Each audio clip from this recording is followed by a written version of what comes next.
Okay. Hope everything works nicely. Marcus has been away a little bit while the others were having fun with, stuff like Bigfoot and ghosts and maybe vampires and recuperating in the hospital from being shot. Fun stuff. Usual Fun Friday stuff. night. Yeah, usual Friday night. Meanwhile, Marcus was away. Fun stuff. Well, that's double. Don't want audio there. There we go. Marcus was with his family. Why don't you tell us exactly where you were during the last month of game stuff? Yeah, sure. So basically, because I wasn't present, I'm not absolutely sure how did the plot thickened after the tunnels.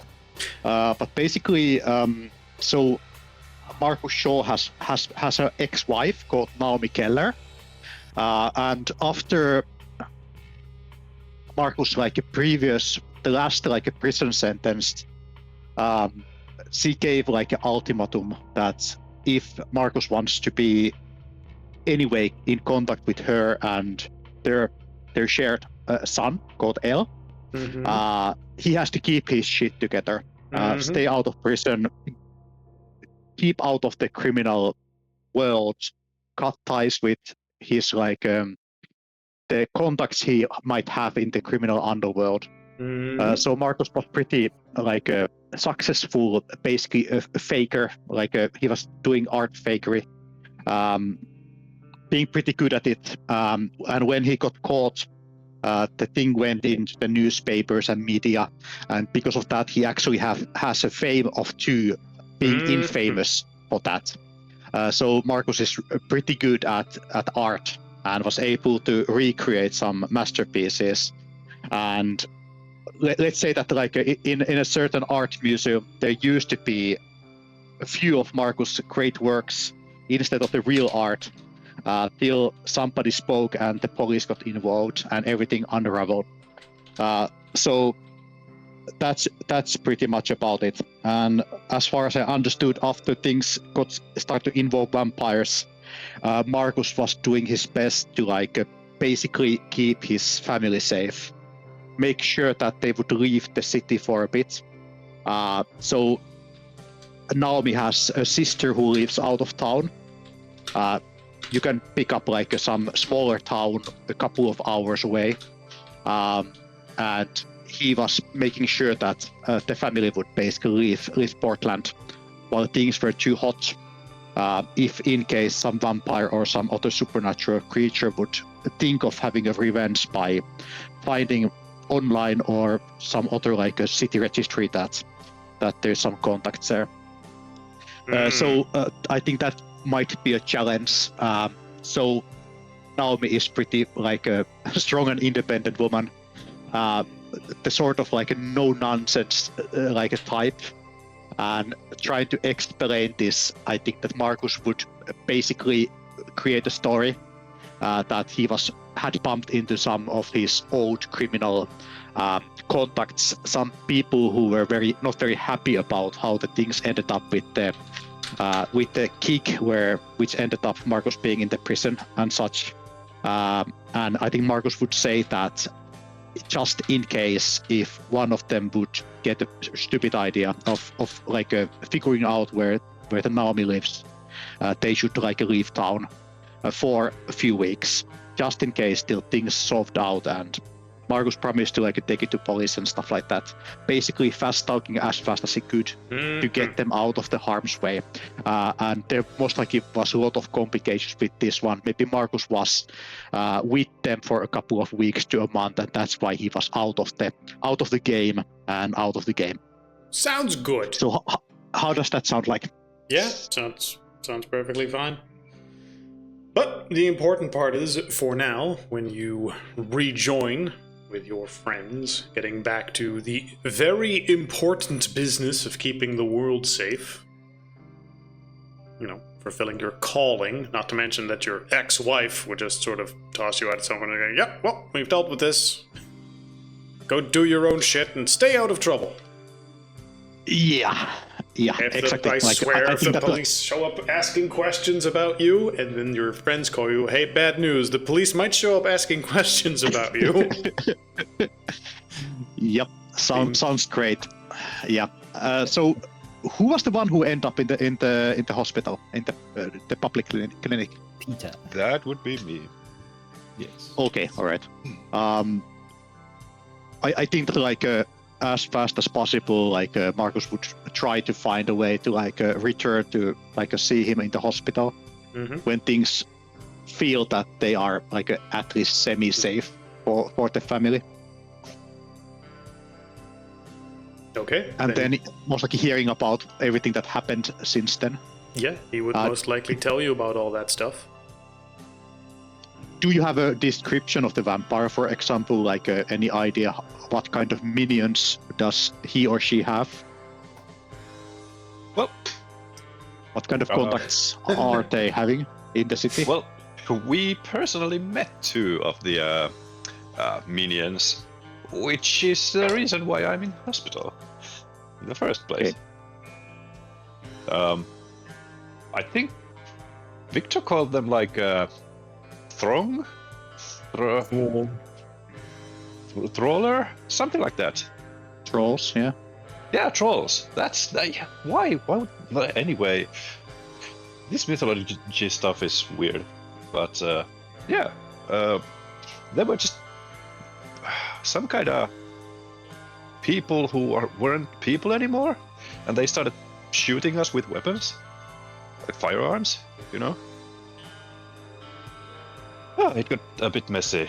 And as a nurse comes into the room, I fall completely silent about the subject for a moment. We pretend to sleep. He hasn't broken. And after the blood pressure or whatever charts are checked, it just comes back to it like, yes. So yeah, things didn't go as planned. The thing is still in there. Remind me, is Peter an extraordinarily fast healer? Yes, he is. Right. I believe Marcus was too. Yes, he is. Yeah, I think we were both like survivals or defenders, something like that. It's been a while. Yeah, defenders of level 2 defenders, edges. Rejuvenation or something. Yeah. Yes, Yeah, rejuvenation, defense, lay on hands. Although the amount of points you have here a little different, but yeah, either way. That is important to keep in mind because it means that while you are in the hospital, doctors will be like, well, hospital again, clinic, not hospital.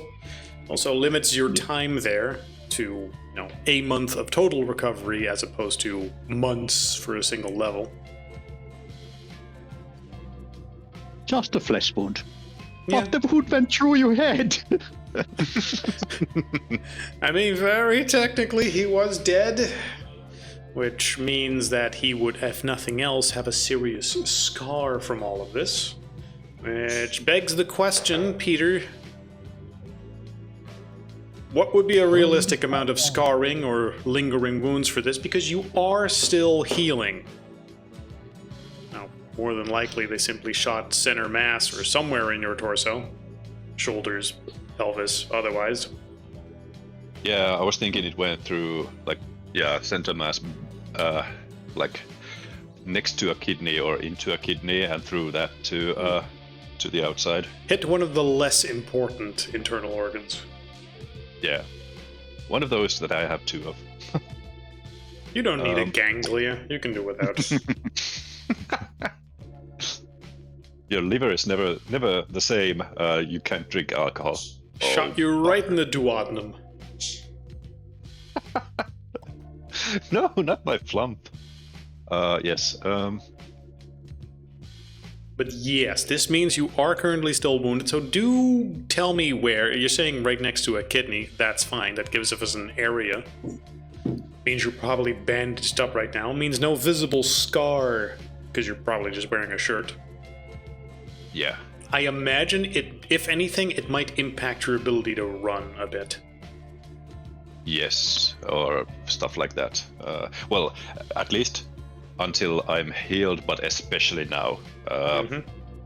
Can't know how well I'm healing, but I'm not running anywhere anytime soon. Yes. Yeah, well, I think we kind of agreed last time that you go home in a wheelchair.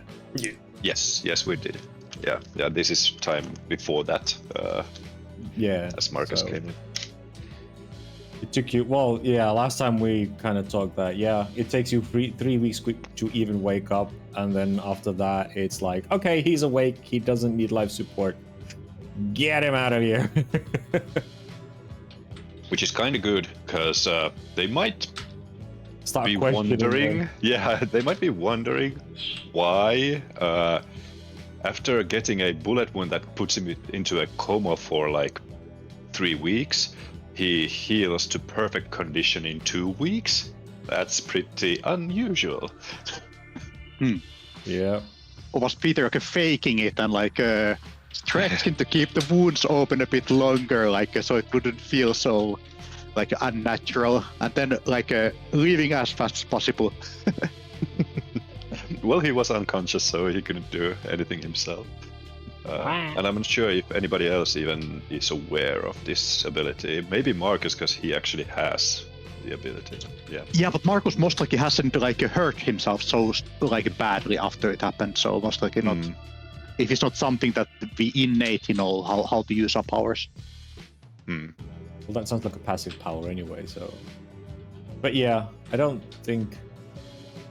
Yeah, even Peter hasn't gotten this hurt ever. So yeah. Yeah. Well, before it actually happened. At least he doesn't So admit it. So yeah, we actually got into contact with a person. His name was something like Giorgio, something like that, and he's a part of something called Arcanum Britannia or Britannia Arcane something. It's an organization that collects occult things, not things in themselves, information about things. So they might be a good contact for us.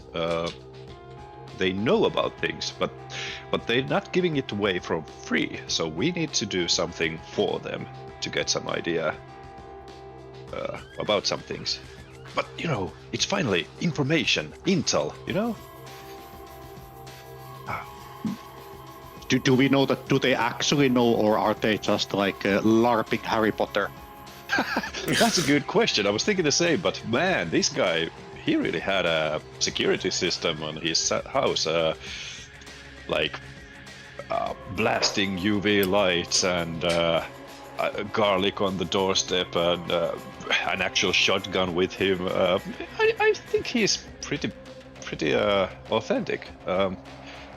It's just that he's very secretive too. As soon as he heard that vampires know about him and tried to assassinate him through us, which we of course didn't do because we're not idiots like that. Of course. We never do anything dumb. Ignoring that the first few plans you came up with was, let's just burn this entire place down. He doesn't know that. So since we got into contact with him, he and told him about that, he started packing immediately, and he's getting out of town. And we only have another contact. Yes, I know, another. What are they called? Like the papers that have the numbers on them. Contact information. Phone card. Yeah. Anyway, we got a card. Yes, but you also called, which is why you were able to detour to the clinic and stay there and get your stuff treated without the cops showing up for gunshot wounds. Yep. Well, As well as us being payment being redirected on your insurance and whatnot. yeah, us calling meaning Victor and Pex. And, Right, the ones that weren't Peter just dying at the time. yes, Peter just lying unconscious in the backseat. Anyway, so we got a new contact information, which is good. The bad news is the thing is still there, hunting in the labs, catacombs, and Do we have a picture of the vampire or name or something like that? Just for reference, how would you describe him to Marcus? Well, I haven't seen the vampire itself. We just kind of went in and found out or saw the two. That was a really lousy job. They had like a stupid. What were they? Overalls. Cleaning. Maintenance suits. Maintenance crew, yeah, that's the word. Just stupid maintenance crew outfits that didn't really conceal that they have weapons and all. And of course we got on to them, and it went into a scuffle, and then, they're dead. I'm not. Who would just dress up in maintenance outfits and have their weapon just prominently displayed? What sort of idiot would do that? Yeah. And since Matthias wasn't here, the funny thing about all this is we were doing the exact same thing as they were. We had maintenance overalls, and I had my sniper rifle out and stuff like that. So okay, yeah. that's funny. Oh. A lot of irony in what Peter's saying. Like, Yes. we're not that stupid as to try and believe them in killing the old man. It's like, no, that's exactly what we were planning to do. I mean, until you saw the weapons, or I pointed them out, you were pretty convinced it was just a guy who was actually a maintenance worker. Yep. I mean, and he didn't immediately open fire on you, which means he also was convinced you were not explicitly there. We had two people who were thinking the other one was just a regular crew and didn't want to attract attention in case that was true. I mean, that's a good plan A. Like, all right, let's assume we can just talk to these people and get them to leave. Yeah. And what was the source of the assumption that there's too much like a buzz and too much attention attracted by you that you really want to leave? Was there some event that happened, or is this a general assumption because you had this fight and so forth? Well, on that, I will point to this picture. You can explain that. Okay. What the hell is that? It's a big rat. That's Victor with one of the non-existing rats that didn't exist until very recently. So basically, when we came from the catacomb, or the tunnels, they're not really catacombs, they're more like tunnels. When we came from the tunnels, we failed every perception check. You botched several of them. To see the rats that were spying on us. And so they were basically invisible rats just following us everywhere, and we didn't see them until the flamethrower incident. Not even the flamethrower incident, it was until you left the Arcanum guy.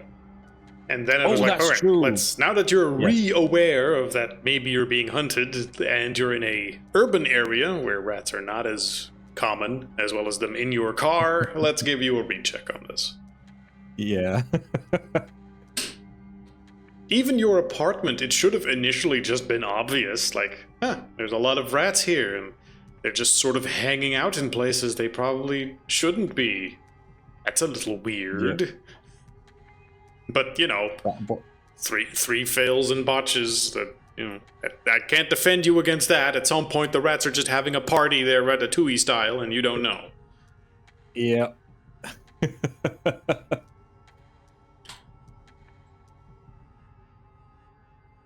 But yes, eventually. Marcus also paid like one hefty bill for a rat catching company at some point of this time. There's a rat what's it called, like rat traps, like around the house. Yeah, Depending it on was if they so went with you.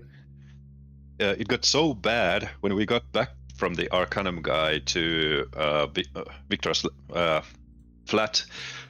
We opened a window and started just bailing out the rats with a bucket, like as if a ship was sinking with water. Hmm. It was just full of rats. Holy crap! So yeah, so More than that's why we enough. think. Important note. Victor had a plan, I guess. I'm checking if there's no rats around us.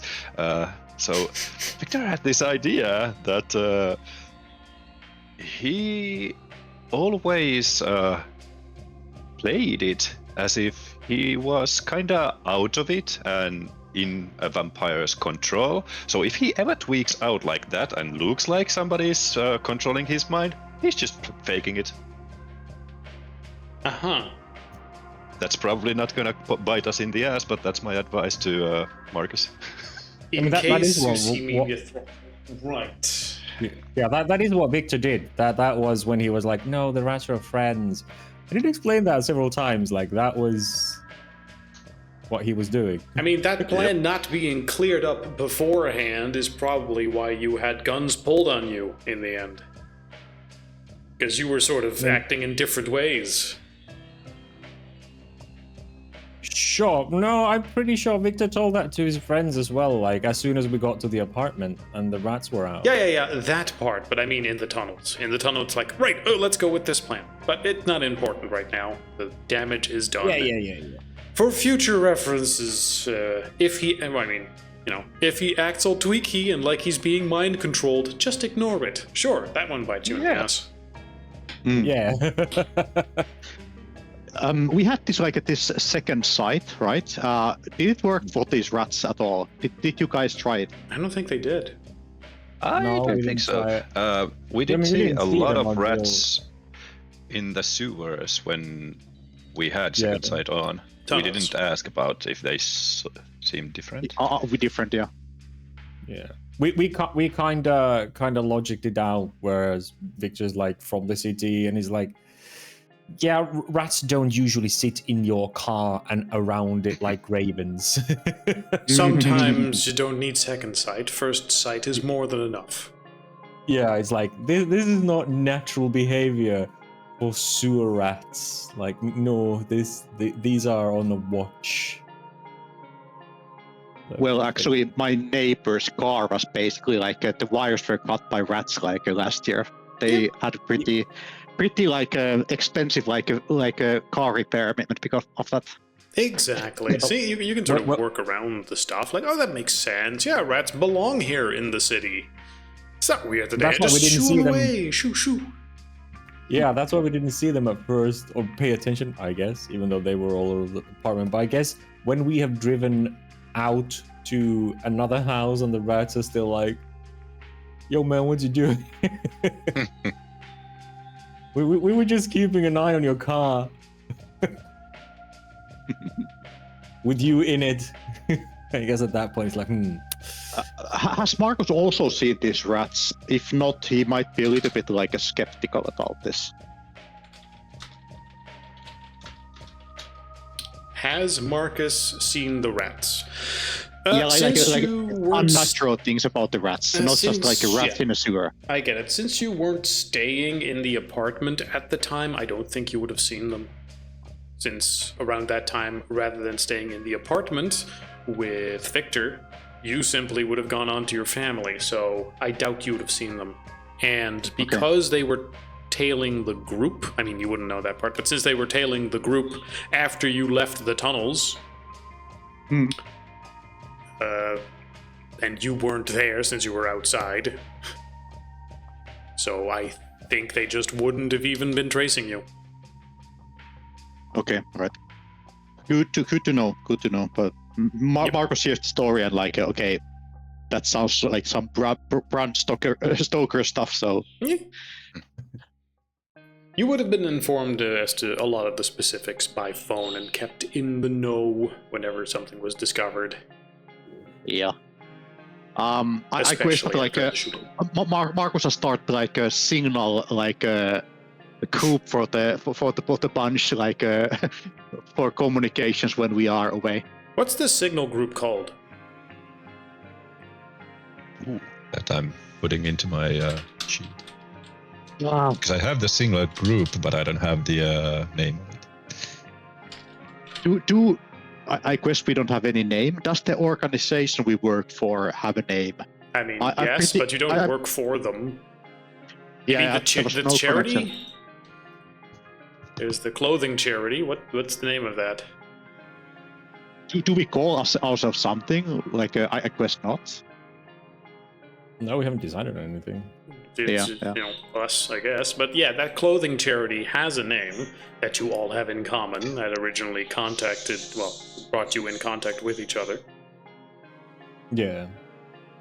Maybe we could use that like something like a little bit not so suspicious that if somebody happens to steal one of our phones and it's Yeah. not locked, and they will browse the messages, which of course we don't want to happen, but still. You want to... Peter suggests Inglorious Bastards, are you sure?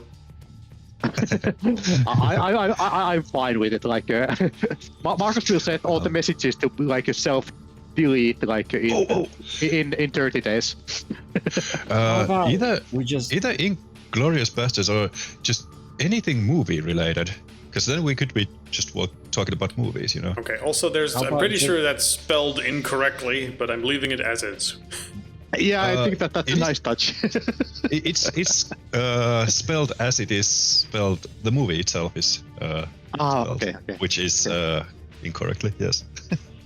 Yeah, sounds good. Like Marcus like clicks rename button and like writes Inglorious Bastards. no. Victor's suggestion would have just been, why don't just Friday night gaming? Gaming has all sorts of weird shit, from anything cryptids to anything. So we can just go, oh, it's a roleplay game. Yeah. So is movies. It's just It's true, but since we're talking about potentially killing them, then that's more gamey. You don't go and kill things in a movie. Ah, so you're saying if you want to pretend that you're not That's very really meta. talking about killing people, then you do it in a gaming setting, like you're streaming it or putting it on Yes, like YouTube we're or something, talking and then about- secretly oh, it it's contains all just- sorts of information. It's How just many the times Friday have- night gaming sessions that Yeah. we gather up doing. So we're not. This is like us plotting the story of the game that we're playing through, not killing people and things. 6-hour disappearing Oh, messages is actually important because that means that it means that certain information cannot be relayed through that. yes. It creates an interesting conundrum at some point. Yeah. I'm pretty sure. But that's what we talked about, like at the beginning of this Yes. campaign. But that it's we should important have in case, I don't know, a Fed finds your phone or something. Exactly. Yeah. Just gotta keep them out of your phone for 6 hours, and then it's fine. Yep. They just push your So- thumbprint against the scanner and go, bzz, yep, unlocked. Oh, Yeah, and Marcus as a security guy like has like spoke at some point not to like Do make not use these like thumbprint. bio like things to work. That password is a lot better. You can always like go 1, 2, stupid. 3, and, 4. oh, I forgot my password. I'm Oh, under stress. I don't remember for the next 6 hours. Exactly. After well- I will remember it. at that point, Peter will lay your worries at rest, saying he doesn't even have the PIN code for his phone. He It's just swipes just it over. always unlocked. Yeah. It's actually been set up to use his face, but he doesn't know that. Well, it can't be because Victor got it open. I really like that. And he says to everybody else, like, no, you can just swipe it open. No, you can't. It's not that difficult. Look, here, I do it. for He you." swipes it. It's not even, it's not even responding to the swipe. It just happens to be the same amount of time and Yes. position when it's looking at his face. Well, Peter is work in progress when it comes to security. He's trying to convince everyone to have some operational security. Yeah. Good. With that, Cleop, would Marcus have any other particular questions before we carry on? I quested like more questions so I could find their way later on, but right now, no. I think I'm good. Okay. All right, well, if he doesn't have any questions for that, then I think we would go to where everyone is. First off, location in the world. Oregon, city of Portland. Now, as we've established, as soon as you have the opportunity, you kind of want to leave the city. Pex is currently outside it somewhere, camping, because he... With my car? Yes, with your car. Did we establish where his car went? Don't think so. I think Andrew spoke about something having asked Marcus to switch the plates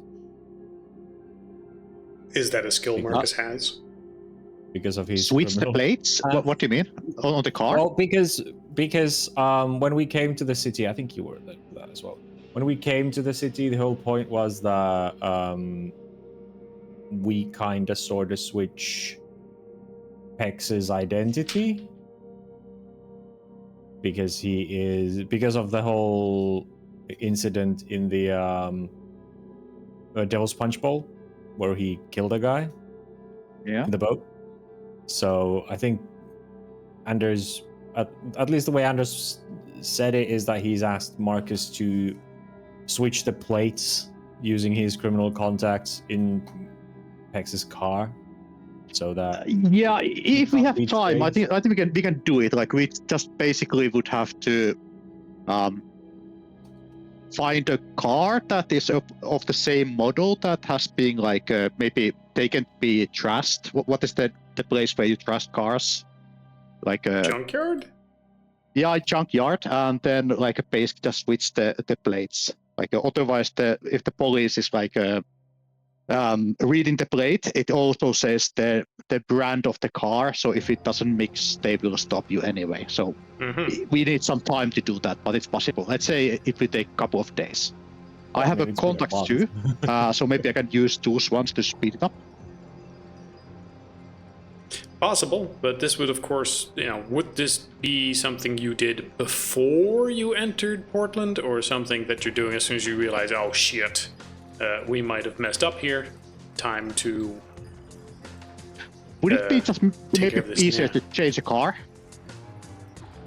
Well, that's also an option. You are the security Probably expert would. here, so you tell me how that would work. I- Boy, I- there's a lot of maybe- deserts here. Maybe we just like get rid of the car and buy a new one. I mean, But the buying a car- car. But the car is illegal, right? Like it's only that you don't want to have a car that is pointing out in Pex's name, right?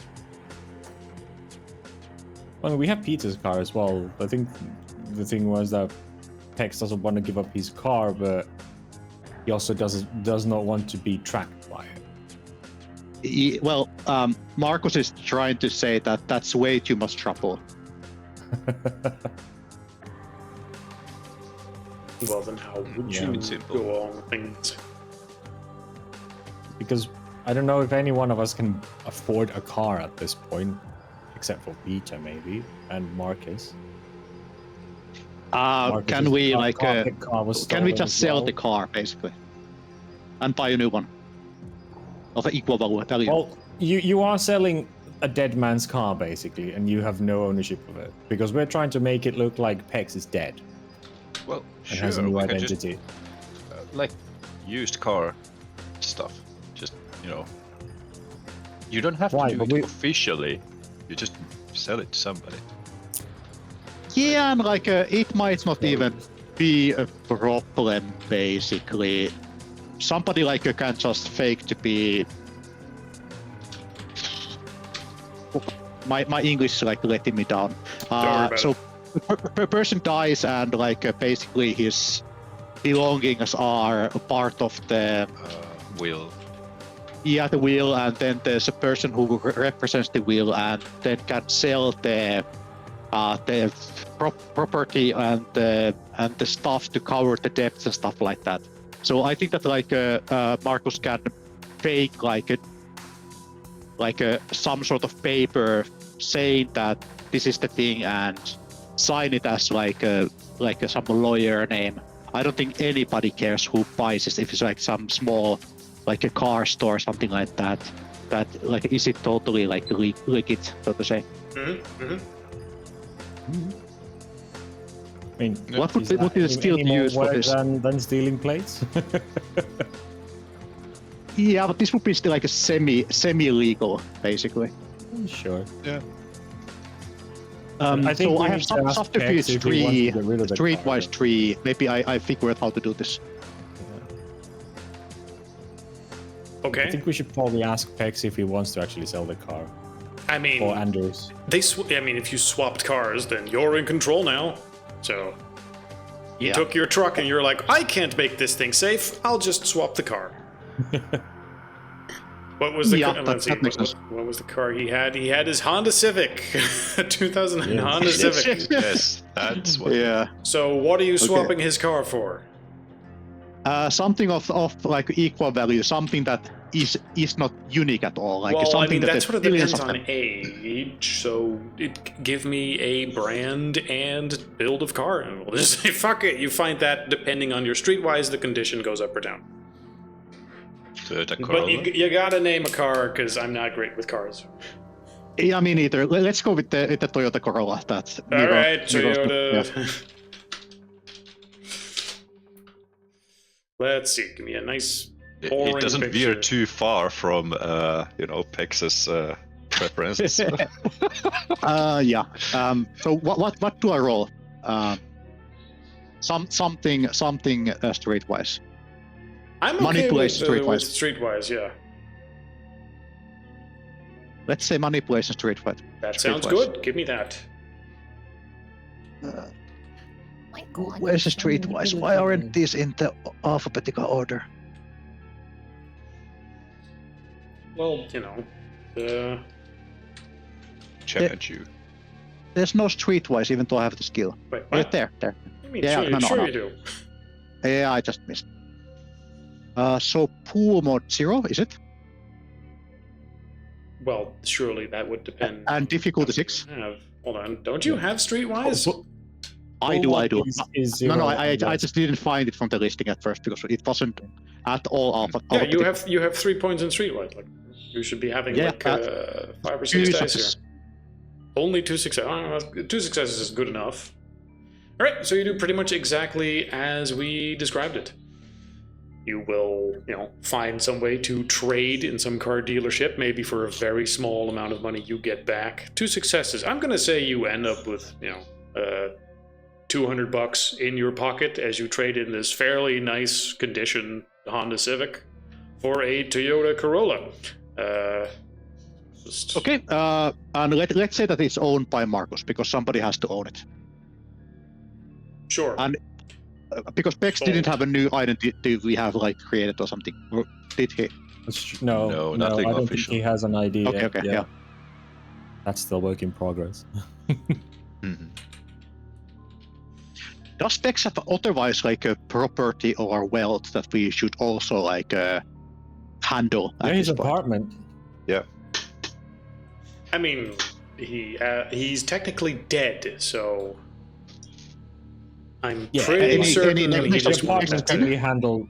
The apartment can be handled by his family. He still Yes. had that. So Okay, yeah, let's not touch the it. car was more important in that we have another transportation method other than just Peach's vehicle. Yes. Because you can smoke in it. That's the only reason. Yeah. Yeah, this thing Because already smoking smells Texas car. heavily of miscellaneous years of smoke and other smells. Pretty sure someone smoked weed in here a lot, and you're pretty sure a cat pissed in there at some point.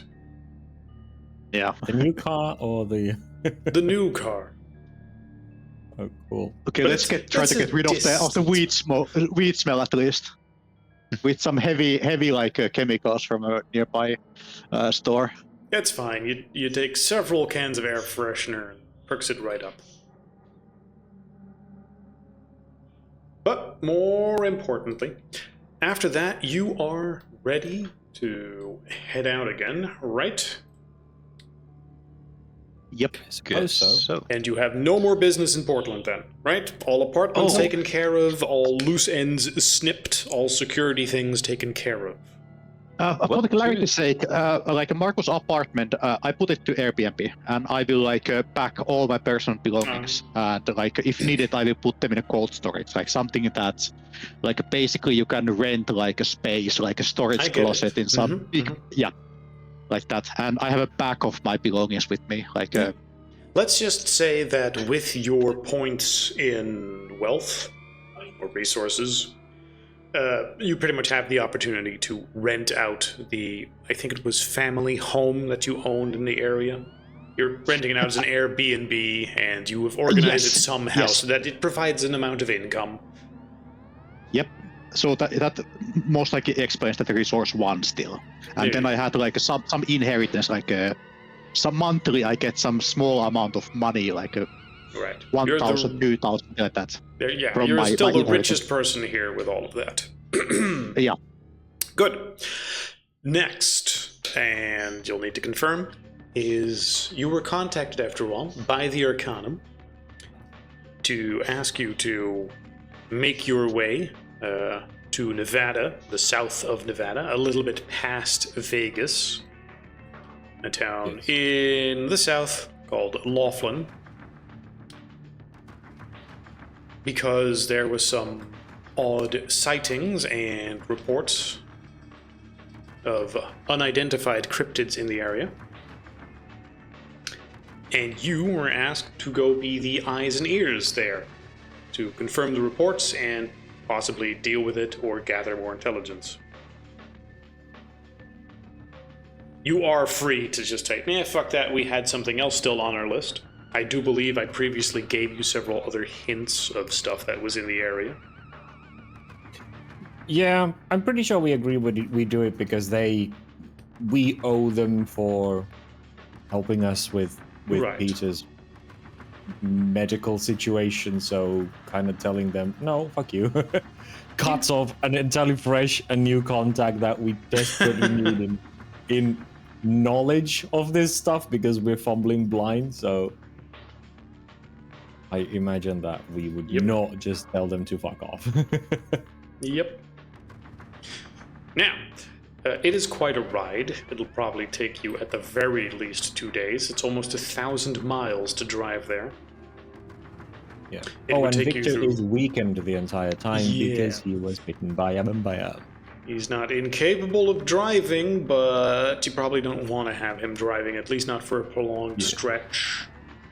Then there's other questions, like who's driving what, and how's Pex currently going anywhere? Because he's currently camping out. You go pick him up, and then you have your truck and the new Toyota. Who drives what where? As we are there to like do stuff for Pex when he's gone, Marcus recommends that he will shave his beard. Oh, we already shaved him. He's bald. Okay. He's completely bald. Yeah, This is new Pex. He looks like Okay. Kekkonen. You haven't seen the picture, but he really looks like Gekko. No. No. Yeah, the Yeah, I see pictures it are now. up there now. Yeah, this is the new look Okay. that Victor gave him. It's like, Okay, I'll the make you new things I clothes. missed. Yeah. Yeah, I'll make you new clothes and let's style your hair. Let's take it all off. I'm not a hairstylist. Not even his mother will recognize him after that. Yes. Yeah, Well- that was the point. If she thinks he's dead, if she's still alive. But let's just say not even his kids will recognize him, or his ex-wife. But more importantly for now, you're going there with 2 cars. Who's driving with who? I think only Pex and wait, can Peter move? He was in a wheelchair when we left Mm-hmm. the clinic. I mean, that is So- the sort of question here. So I Mars think can drive one of Marcus the and Pex cars. are the only ones who can drive at this point, unless your healing factor recovers you into Yeah, mobility. if Marcus can drive, then I'm pretty sure Marcus drives the Toyota Corolla until we get to my car, and then we can. Yeah, think about I have things drive again. one. Yeah, I'm saying Nice. for the big part from Portland all the way to the south. Not so much the getting outside of the city. Oh, big part, probably Marcus and Pex. But who's driving my car? And who's driving? I'm just imagining, like, Pex sees us coming with the Toyota, and he's like, "What the hell is this car?" Well, okay, you want to drive your car? Pex is furious. I mean, Get the he's hell a, out of my car dead and man drive doesn't your get to own car. complain. Yeah. Sure, yeah. We'll hold that over him for the rest of his like natural lifetime. Yeah, dead men don't get to complain about which cars they drive or own. Yep. You asked me to take care of this in a secure way. I did. Can't you just swap the plates? No. That was far more encumbering than faking my identity and selling this. I And will. pocketing $200 from it. Exactly. Peter will definitely get into his own car to ride, even though he realizes very soon that actually the Corolla was like nicer with the bullet wound and all. But he'll get to his own car, and he insists on listening to his country songs. Sure. It's not I him mainly driving need them. to know who is driving Who's what and who's a passenger with who in case something happens, or I need to do a driving check, or someone determines where to go, that sort of thing. So let's. Is Victor ever driving a car? No. No. Okay, so you're always a passenger. Great. Are you in the pickup or are you in the Toyota? I'm in whatchamacallit, it's Peter's car. with Great. Peter You're in the pickup because with Peter. That means the Toyota, who's driving the Toyota. Well, Pex is a passenger since he's not here, so Marcus is driving. Nice. Easy peasy. Sorted. Yeah. I imagine the two of you, while driving, are going to try to stay close to each other. You have the signal group. You can communicate with each other. Yep. We shall drive. Stop Yes. once in 3 or 4 hours for piss and coffee. Right. No matter what time you set out, this is a 2 or 3 day drive, because in Peter's condition, he can't just be in the car for that extended period of time. Yeah. So, depending on if you have any particular things you would need to or want to take care of in between, or if Shooting you're swapping lessons. driving, yeah, that is a thing you sort of had on your agenda, isn't it? Yep. So a weekend. I don't think Victor ever explains, unless asked, why he's so shaky and pale all of a sudden. But yeah, Is he? yeah, he is paler than normal and seems a lot more tired. Yep. Because I'm imagining it's because of your shock still from the events in the tunnel. So, you know. yeah, He that's, doesn't. that's He's like, fine. that doesn't make sense. I don't need to ask him. Yeah, it's fine. But yeah, he will as soon as we go. We start well as soon as you get out of the hospital. Victor's like, yeah, I need to learn how to shoot, basically, and you're gonna teach me. I'm not having that happen again. So during this ride, maybe you can teach me. He can instruct you when you're somewhere. Do you even have a Yeah. gun? Drive-by shooting. I don't have a gun, but We have a. do you have an oh yeah, and he does ask you, do you have an extra gun? I mean, Pex had a whole bunch of Excellent. guns in the trunk of his car, so I'm pretty sure That if is nothing true. else, you would have a revolver or something. Yeah. Are those guns with the permit? No. Ooh. I don't think so. Oh, they were no. old guns. The only guns with permit have either exploded on my face or got left behind in the tunnels. So, I mean, actually, you might at this point realize that you would need something a little bit more, with a bit more oomph and a bit more registered and a bit more something that fits with your particular method of wielding guns, which means you would go somewhere to check for what's available. So let me just check real quick. If you want to buy a gun in America, where would you go? A gun affair. Well, I mean, you're not just going to drive past one of those. Hold on, let me just... No, that is the way to like basically not to do the background check. And the waiting time that is like weeks. A gun fair. Well, let's see what your luck is on this. I sort of doubt you're that lucky to just drive past one. There's not gun fairs all over the place, is there? We have a car. We can do a little bit of like a site tour if this is important. Gun. And we do have Google. That, I mean, yeah, all right. Let's just, if I type in Nevada Gun Show. Let's see, the Gatineau Nevada Gun Fair, scheduled for November 15th. At the Las Vegas, no. Does that count? Is that, I can't imagine they would just easily do that. Actually, what I've been told about Nevada is that the gun laws are extremely lax. Yeah, that's what they were in Oregon as well. Right, but I mean like comically lax. Oh.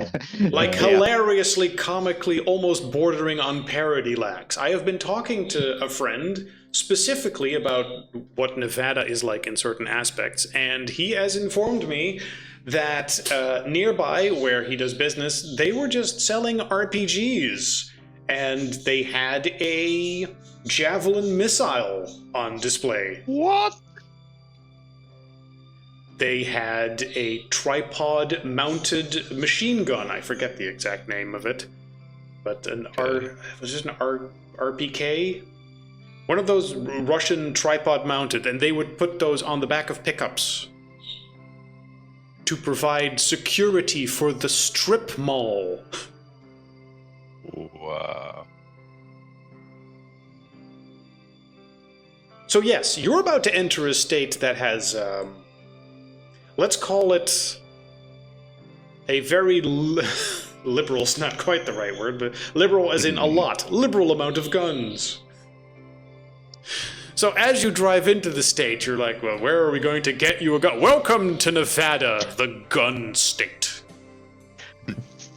Okay, this is ridiculous. No mandatory waiting time, no license or registration required.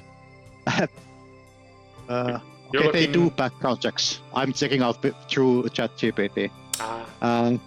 So there is background check screening. So if you're a felon or domestic abuser, you cannot buy a gun. Mm-hmm. Okay, so You can which openly means carry no without any worries. permission. Wow. Yeah. Okay, you if you buy it, you need to have like your background about crime needs to be like clean. But otherwise, like we can just go and buy them straight away. Yeah. You don't have a Peter's a felony. clean The record. background check takes like 5 minutes to run your ID and be like, does this person have it? Nope. Okay, you're good.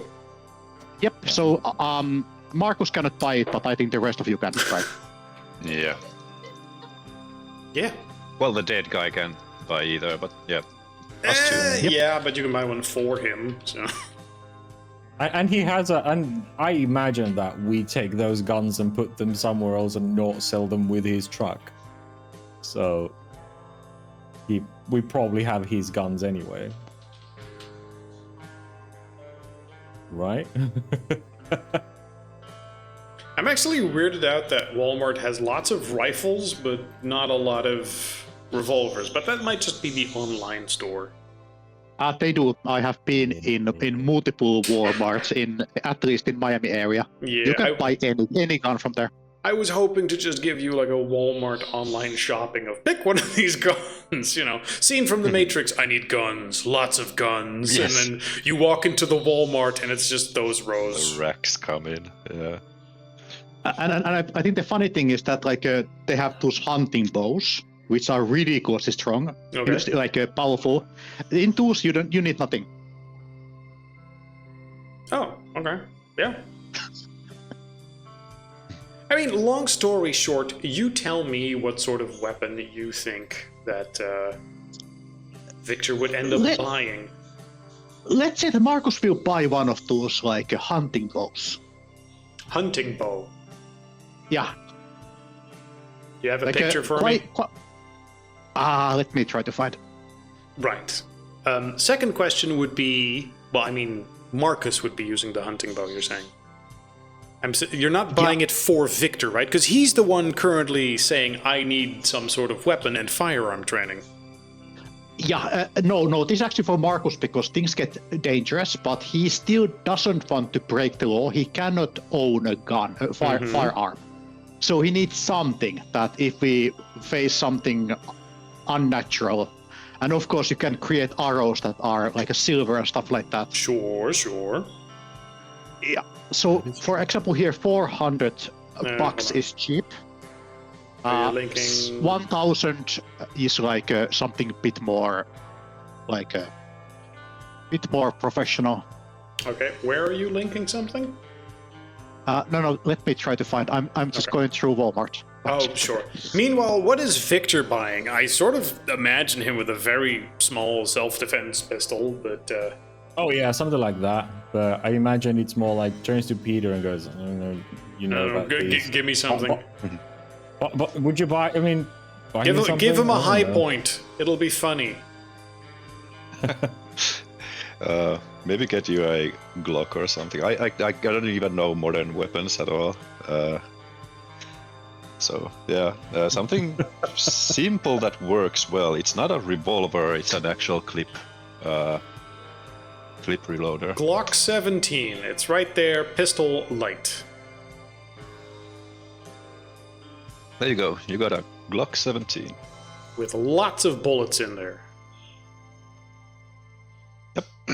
It's very simple to handle, reliable. Why wouldn't you want exactly that weapon? Light pistol. I'll get one for myself too, just in case. I do not have any pistols. I just have excess World War II stuff. Now, if this was a I don't want state to rely with on that. if this was a state with stricter gun laws, getting that might be something I'd do a check for. But here, you literally just walk into the nearest store and we're like, I would like some milk. All right, here you go, and a Glock. Here you go. Would you like buns with that milk? Any bullets with that weapon? Yeah. Would you like bullets with that? Armor piercing or poison tipped cop killers bullets? Yeah, the hollow points, please. Those are illegal, but I can get you a discount. Would you like our school shooter bulk discount?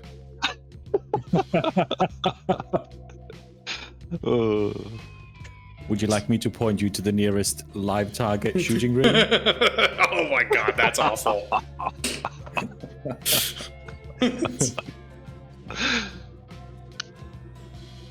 That sounds fucking oof. I kind of knowing the kind of character Victor is, I imagine that GIF is what he's like with when he's going around with Peter looking at guns and he's like, which one do you think looks better? Put the golden one down. We're not here for looks. Why is it not opening this?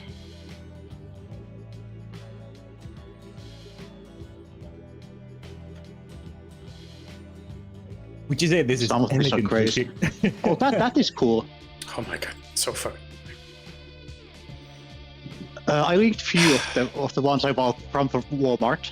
The second one is quite crazy and actually really, really cheap. That's like a crossbow. Yeah. I actually saw like hand crossbows. That looks We- very when I- high tech. We have But see how medieval cheap it bear is. here.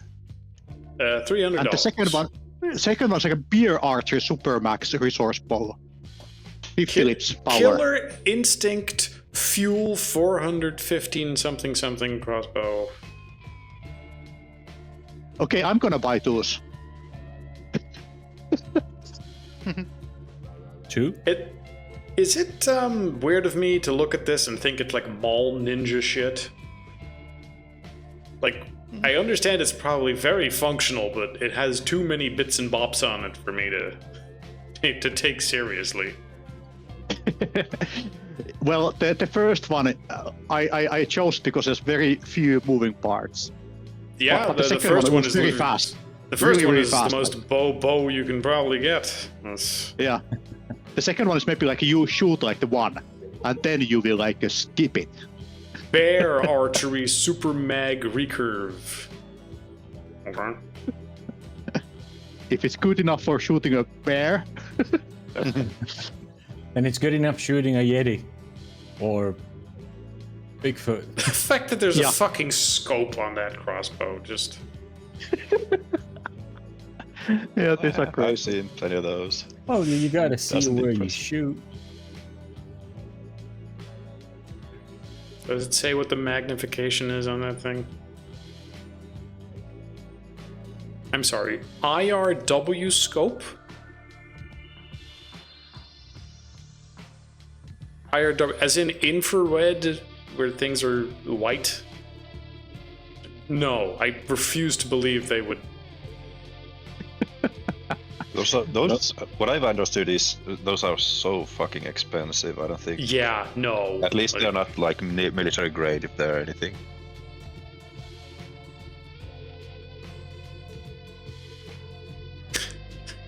That'd be so stupid. Okay, alright. Let's not get sidetracked. You buy a crossbow, right? Yes, I buy a crossbow. Marcus yes. buys a crossbow, and Victor gets himself a nice little dainty light pistol. Great. Yes. And I got another dainty, nice light pistol, and I also need a scoped rifle. Something that makes you Let's get you guys also like a silencer. Ooh. That's a thing. A silencer. This is just you guys stopping at the local Walmart and or, Yeah, you know, gun fair, Total whatever. legal. Total legal. Yeah. Totally legal. Just If you want to get kill a these, deer these. without like bothering the neighbors with the noise. Sure, you get him a silencer. I don't exactly. I mean, that makes concealing it more difficult, but sure! Why the fuck not?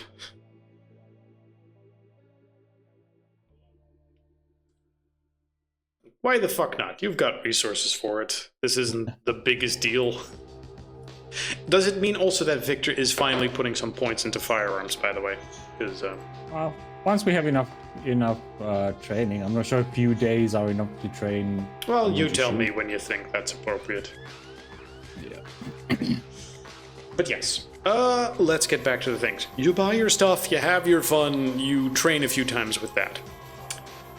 Now, I am trying to determine when something may or may not would happen. So first, let's make sure that we all sort of understand the area you're driving through. As soon as you leave Oregon, there's a lot of suburbs. But there's not really one highway leading from one to the other here. And very soon as you get close to Nevada, things become very, very flat and very desert. Or prairie, or whatever the fuck the technical term is. I'm not sharing in Discord, so that sort of makes that more difficult. I'll just start sharing there. Beep, beep, beep, beep, beep. This thing. Go live. Can you see it? Yes. Good. We can. Yes. Like I was saying, very, very flat, aside from the, hills and mountains, but also very deserted. This is as Wild West as it sort of gets. And very hot. Especially when you enter Nevada. Now, I don't know what sort of temperatures you guys are used to in a summer. Go right ahead and add like 15.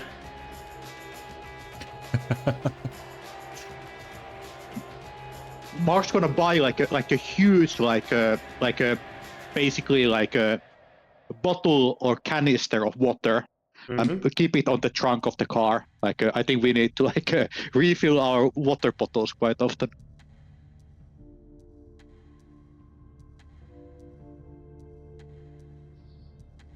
That's fair enough. I don't know how good the air conditioning is in your cars. Open window. Or yeah. Or how good you guys are against the heat. Yeah, and also I have a canister of gasoline also on the trunk. A canister of gasoline in case you run out of gas, or in case you need to set something on fire? Both. Yes. Right. Yeah. And I recommend that Peter gets one as well, and water as well. There's like one canister in each car for refueling, and one canister in each car for PEX. So we have two per trunk. I'm pretty sure PEX will carry 2 different trunks in. Or different canisters. Either way, once you get near the Nevada state border, you will realize that, Peter is in no condition to really keep going, and you should probably rest for the day and as quickly as possible. He needs his wounds dressed and some time to rest. Now, what in this area would be a place where you guys would point to and say, yeah, we'd stop like over there? There aren't a great amount of towns near the border here. Let's see. There's Indian reservations dotted through the place, 1 or 2 small towns. But you tell me. Harley Burns, Crane, New Princeton, somewhere along the roadside, Basque, McDermott. I realize that none of these places really sound particularly interesting. They don't have to be. We just need to sleep somewhere. I know. I'm also trying to play by the ear. If somebody gets tired of driving, we will just get in the next one. Well, here's something that sort of looks like a town, so let's just say here. Great. This is where you end up stopping. Yeah, along the roads. It looks like a glorified truck stop. I mean, I don't think we need more than that necessarily. Let's see. Yep, we've got parking lots, some trees, some trailers. Yeah, full of people from Holland, most likely. Why the fuck would they bring their trailers across the Atlantic? I don't know. I was just in Norway, and the place was just full of people from your country. Yeah. With their trailer. Apologies. I guess that they can also cross the oceans. Yeah, secret Dutch tech is our caravans are amphibious. Dun, dun, dun. There's a subway, there's a gas station, the height of luxury. There's I don't know what a Say When cafe is. Oh, it's a casino. Yeah. Well, you really have entered Nevada. Yep.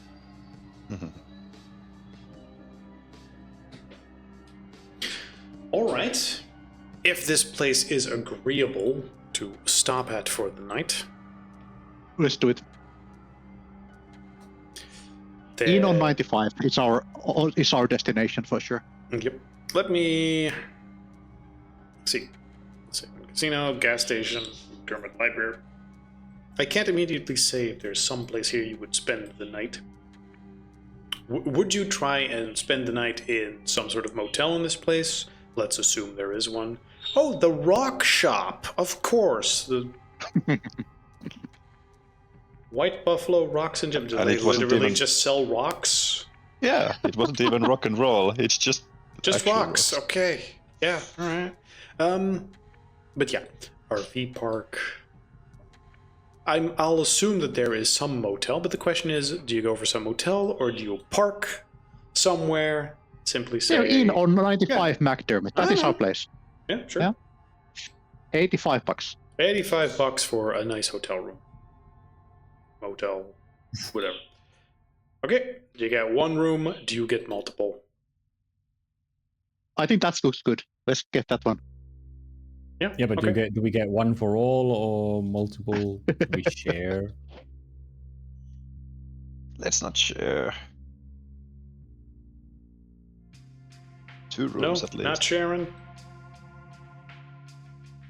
These curtains Visual look. probably We better. can split shit. into 2 rooms, probably. Alright. Victor's gonna insist he shares a room with Peter. Why? Why you? Why with me? Because Does somebody snore? Who's the best with like recovery? Because I'm still recovering, you know.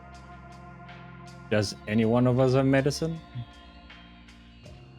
Well, I mean, let me either see. way, he needs to be taken care of, so one of you two better do it. Well, no, that's what I'm saying. Victor wants to, but Peter's like, Medicine is there anyone zero. with actual knowledge? Nope. Right, so Victor's like, too fucking bad. He has to Yeah, time everyone- with me. Everyone just keeps relying on the natural healing, but that doesn't mean you don't have Yeah. wounds that need taken care of. Yep. Alright, so go ahead, Victor. Roll to take care of his wounds. Yay! Wait, what do you Give want? me intelligence medicine. Intelligence. I will put. Otherwise, it gives me an extra die. Because I think if you take a skill with no points, it gives you at least 1. In order to continue healing, you do need at least 1 success. Alright, 1 success. Good. Healing continues as normal. He's such a child. Ouchie, my gun wounds hurt.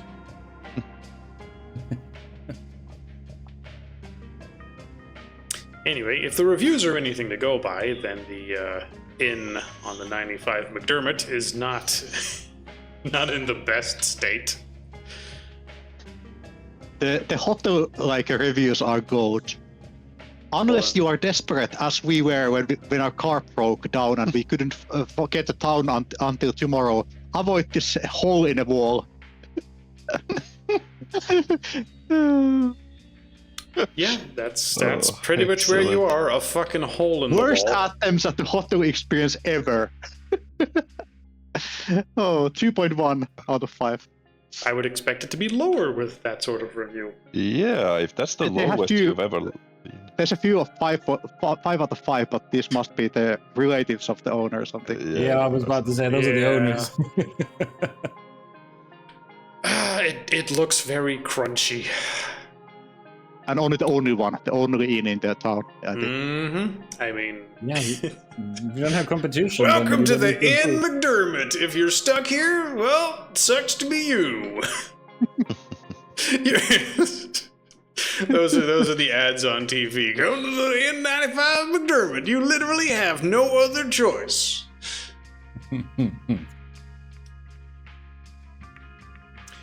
But more importantly, that will give us an idea of what the inside looks like and what condition it is in. If you love rocks, this is the place to be. We've got rocks. Our rock store is just giving them away. We heard people love rock, so we got a bunch of it. Oh, let's look for the Okay. review that says I should have rented a room at the rock shop instead.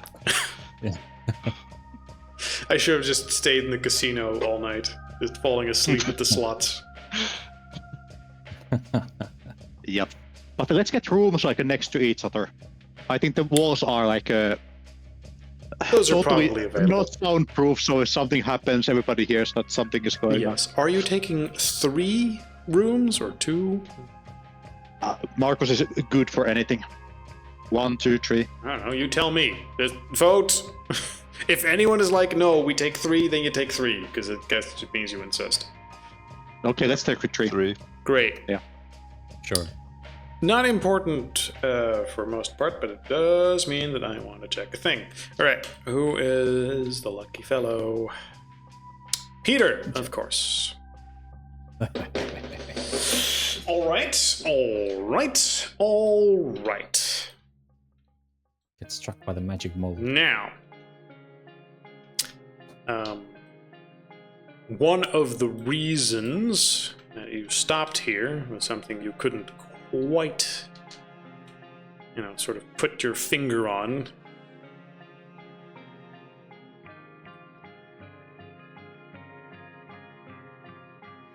Was that, despite this place looking like a shithole, something inside you just sort of went like, yeah, here. Just spend the night here. Your wound started acting up. Everything just sort of pulled you in this direction. You didn't pay it any particular mind. But as Peter sleeps here, tries to, settles in for the night, and all 3 of you are alone in your room, making whatever preparations to go to bed you would be, you find yourself sort of thinking, like, yeah, something in this place feels off. It stinks. It's unpleasant. Why is this town so fucking deserted? And part of that is just, outback of Americana, where small towns like this are just dying everywhere constantly. And as you go to sleep, I'm going to need Peter to make me a check for wits and alertness, which you have more than enough of. However, you are wounded. So you do currently have a minus on that. You're not crippled anymore. What is your state? You're mauled, right? Yeah, if I'm not crippled, then I'm mauled. Right. So just a -2, that's easy. -2, is that, remind me, if that on the amount of successes or your score? I think it's for the pool. So my dice pool is -2. Right, which means it goes from 5 to 3. Was it a little? I don't know why I delayed on saying 3 there. Was it alertness or awareness? Alertness. Yes. Wits alertness. Why would awareness be a separate? What the fuck's the difference? They had descriptions. Ooh, I actually got 0 successes. It's a fail. Because one was like seeing stuff move, basically, like vision based or hearing or whatever. I think that was alertness. Yeah, and I mean, if someone is trying to kill you, that's alertness. If someone is just casually walking by you without being a threat, that's awareness. No, awareness was more like you sense presences or something like that. Well, now I'm annoyed and we need to check. Aware. Yeah. Welcome to the system. Yay! We have to stop every fucking 5 seconds to... Well, it's a new system, so it's of course. fine. We want to know. I want to know. Me too. Abilities. Alertness is different from awareness in that the former makes your character sensitive to his physical surroundings. The latter makes him sensitive to supernatural surroundings. Okay? So, competence for alertness is 3 is you see those, since when do bums have fur? We're in big trouble. And then awareness 3 would be you see the ethereal threads that end up meshing the waking world. Yeah, okay. I'm not entirely sure when I would bring that up, but now I feel like I should at some point. It is awareness of the supernatural. Great, cool, good to know. So now we have second side. We have the judges, like judgment or Yeah, whatever, discern. and awareness. Yeah. And now we have awareness too. Oh my goodness, we are kitted for checking things out. Yeah.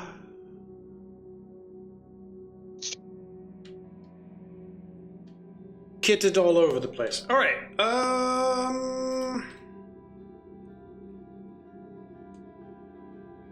Now,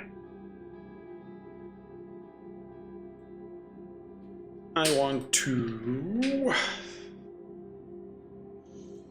Let's see.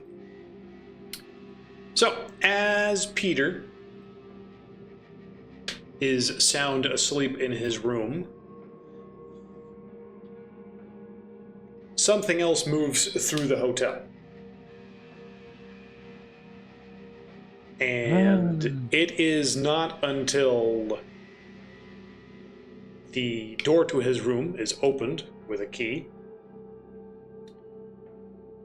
and something is already right next to him that there is even the slightest semblance of movement, and he is aroused from his sleep by the innate yelling of the voices in his head. I mean, you think at the time it's just a nightmare, but really it's the messengers just knocking on the back of your head going, "Wake up, stupid! Wake up, stupid! This is important. I've been yelling at you for 30 minutes." The others will have to rely on more sound-based cues, because they are also asleep right now, and it's like 2 o'clock at night. When Peter opens his eyes, just in his bed, sort of startled awake, he will see 4 figures around him. That's bad. Yes. It's a good thing we're sharing a room.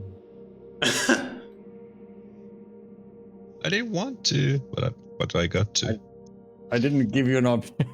Yeah. You did. said you were all in different rooms, so... No, I said Victor insists on going into his room. You didn't. Yeah, I did. When we would, whether or not we take 1 or 2 rooms, I was like, Victor insists on taking one, bunking up with. Are you fucking gaslighting me? No, he No. did it because he wanted to make sure I healed up properly. Yeah, exactly. He wanted to be there because he's injured. Like we even had a brief exchange about it. But no, he absolutely was like, no, I'm sharing. I'm taking Peter's room, and Peter's like, do you have to? I was like, yes. Matthias, would you mind tie breaking me on? Are they fucking gaslighting me right now? I thought for sure everyone had their own room. We spoke about 3 rooms, and there's 4 of us. I didn't think about it more than that. That is true. So sorry, I can't really say because I didn't really pay attention. I just remember 3 rooms and 4 people. Marcus was happy to take his own room. Right, so that means one person is bunking with another, and Yeah, and well, I- okay, well, I Pex is in specifically mallet said that- space, so I didn't really count him for this. Okay, fine, it's fine. As long Yeah, I mean, Hey, Victor's still asleep. He doesn't notice this. So you guys aren't bullshitting me. You know, Victor is currently still asleep. And it makes sense that if we do this decision that somebody is with Peter, because Peter is wounded and might need help. So yeah, exactly. that actually makes sense. that's It what- it makes sense. It makes sense. Just in my head, he was alone in his room, and now he's suddenly not. It's fine. Okay. Yeah. Let me move things to a place where I can sort of estimate. It's fine. The situation is just suddenly different. What is happening? Okay, come on.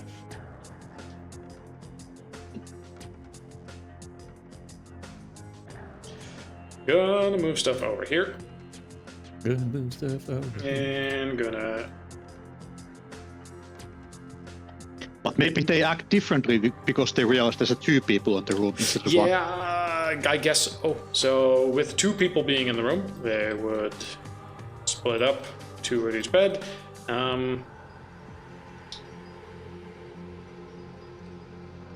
As they are armed with a knife. Well, when Peter is the one to open his eyes, since I am going to say that that's still the case. Yep. Let's see. Peter, and we have Victor. in one bed, and in another bed. Marcus being currently somewhere else.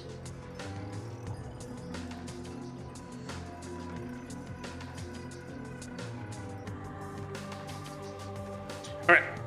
That's sort of the setup. Each in your own bed. You're not fucking convincing me that you're in his bed. No. Good. He's not going into his bed. Yeah. The setup being similar to what we saw here with the two beds. So it's, next to each other, but two figures will be around each of your bed, and Peter will open his eyes and see these figures with a knife and the other one with a pillow ready to smush it down on your head and the other one ready to slit your throat. Your eyes snap open, alerted by the last vestiges of the messengers trying to save this situation. If you want to act, you'd probably need initiative, unless you have some excuse for me to go like, oh shit, this would save a lot. So how would you act? Trying to read my thing.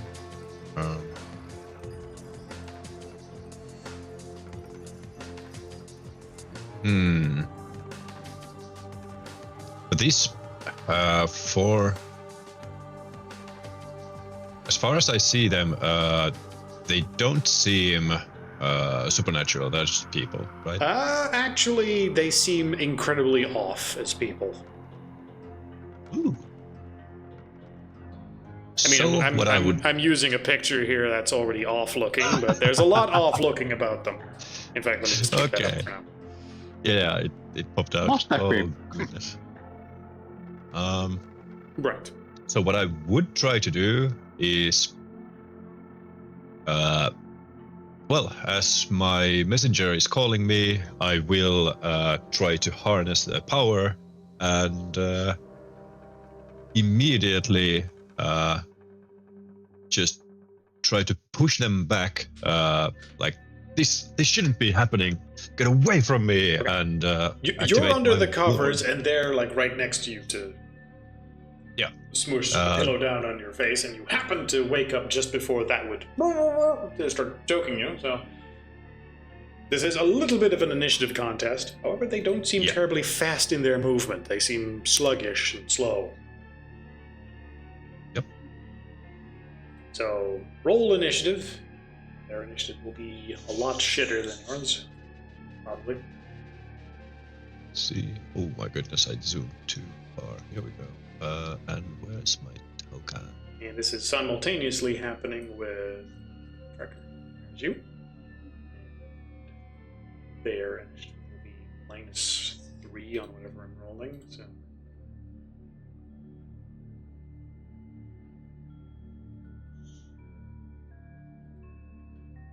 can I do this? No, it just makes 11. Makes it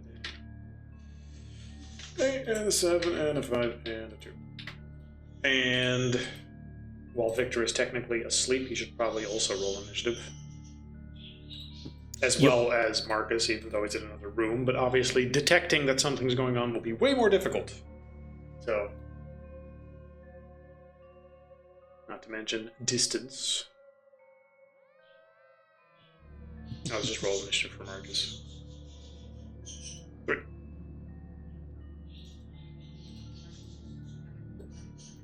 And luckily, Peter is actually the fastest in this situation. Do we go the regular way? We start from bottom number 2. Yeah. Yes, well, bottom they're 2. declaring what they're doing, but what they're doing is already declared. They are trying to push the pillow down on your face, and then the other one will stab you with a knife. Yep. But what Peter, about... your eyes snap open. You are in bed. You are under the covers, lying down. So that makes it a little bit trickier exactly how you move. Well, luckily, my trigger is just me going, no, this is the line! And I try to activate my edge, not ward, Okay. to. This is the one that exploded my weapon on my face last time. All right. I roll stamina plus zeal, difficulty 6, and Mhm. the successes tell how many yards from me, I think. Oh, yeah. Yeah, 1 yard per point of zeal. Oh, so okay, 3 yards from me. They are like, if there are any monsters trying to enter 3 yards from me, they Mhm. will have to like roll something against my stamina plus zeal, something Well, like you that. might want to check what that is exactly. Also, goes Yeah. to show how often we have combat that this has just never come up before. Yep. Well, I mean, goes to show how much he's used that. Yeah, as I as tried it all once. 4 of us are just going. He has that. Is That's a that thing. the ward ability? Yeah, I posted it into Discord. So Okay, yeah. Let So we me- have X the same ages. Yeah, you do. Page 157. Stamina plus seal, difficulty 6. Are you secretly the same character? Yes. this just might be. Yeah. I'm Power just is more black and cool version. when it's activated. Remember that does take a point of your Conviction. conviction. The number of successes achieved must be exceeded in a stamina roll for each monster to approach your character. The distance of that creature held at bay is 1 yard in radius for each point of zeal. Just 3. Right, so there are 3 yard. Yard? Yard is basically a meter. Yeah, okay. It's yeah. So they get pushed 3 meters away, assuming that they don't succeed in this roll. So stamina A plus. monster zeal. already receives a stamina roll immediately. If it succeeds, it's unaffected. If it fails, okay. So that's what you do. I'm gonna say that everyone who's asleep is gonna spend their time just making checks to see if they hear something. Yep. And if they what do, check would that be? that would be a Alertness? Perception, alertness. However, because you are asleep, the DC would be 8. But yeah, starting And from then- top of initiative. Ooh, 10 and 10. Nice. And 1. Only extremes for you. So on your turn, which will be a little bit, you would at least wake up. Not sure, you wouldn't know what it is, but you would wake up. And as for Victor, might as well roll this now, as we're trying to determine what Yep. happens where. Yep. What do was it perception? What if I Alertness. wake up? Alertness. Uh-huh. As for the 3 meters, Alertness. No, not a skill. For me, at least. Let's see. No. yeah, he stays asleep. Yeah. But you're blowing these away. All right, so that means I need to make a bunch of checks to see how each of these is affected. I'm going to say that 3 of them are within your blast radius of your edge. Not this one, who's next to Victor on this side. I think I need to roll roll stamina plus zeal Mhm. when this power is activated. So this is like the DC, Okay, go ahead. and I have pool mode of -2 because I'm still wounded. Mhm. Oh, unless how long has it been? Because let me see. I heal pretty quickly. Yes. It's still 1 day from maul. No, 3 days from maul to wounded. Okay, so Right. it's. I'm it pretty hasn't sure been we that long. established that until you arrive in Vegas, you're probably not healed. Yeah, makes sense. Yep. So -2 to the curse of cripple. Mhm. Mauled. And here we go. Oh, 0 successes again. This power, Ooh. I just imagine I have it. You're waking up and going, away! And then just nothing happens. Yep, need to figure out a better trigger for this because it's not working. But you do shout something while you do that.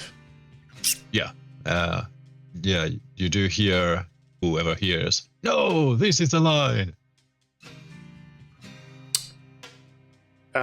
Marcus, sleeping in his room, gets woken up, I guess, hearing Peter just sort of in his sleep. Oh, this is the line. I mean, how would he even respond to that? If you get woken up by that. I would just smack my I would just turn around and like hope that they will stay quiet. But if there's more noises, then like Marcus will go and investigate. Okay.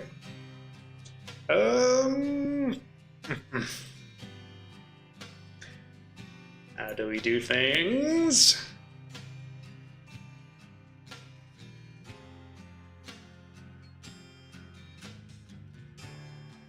You're asleep. I feel because you're in the same room that Victor would also have gotten a check as they entered, at the very least. So we'll take the 0 successes for that one, and I'll give him an additional one to see if he wakes up now. So go ahead and roll me the same pool as previous to see if he wakes up.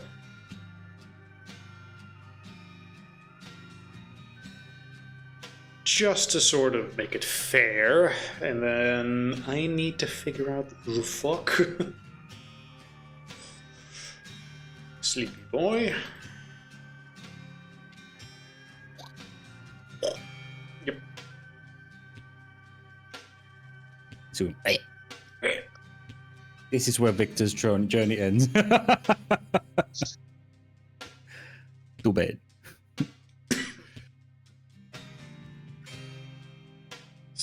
Well, you didn't roll again, so we don't know if he's still asleep or not. Oh, I get another roll? Sorry, I thought we were... Yes, that's what I asked. Oh, okay. And the Section- first 0 would be when they came in.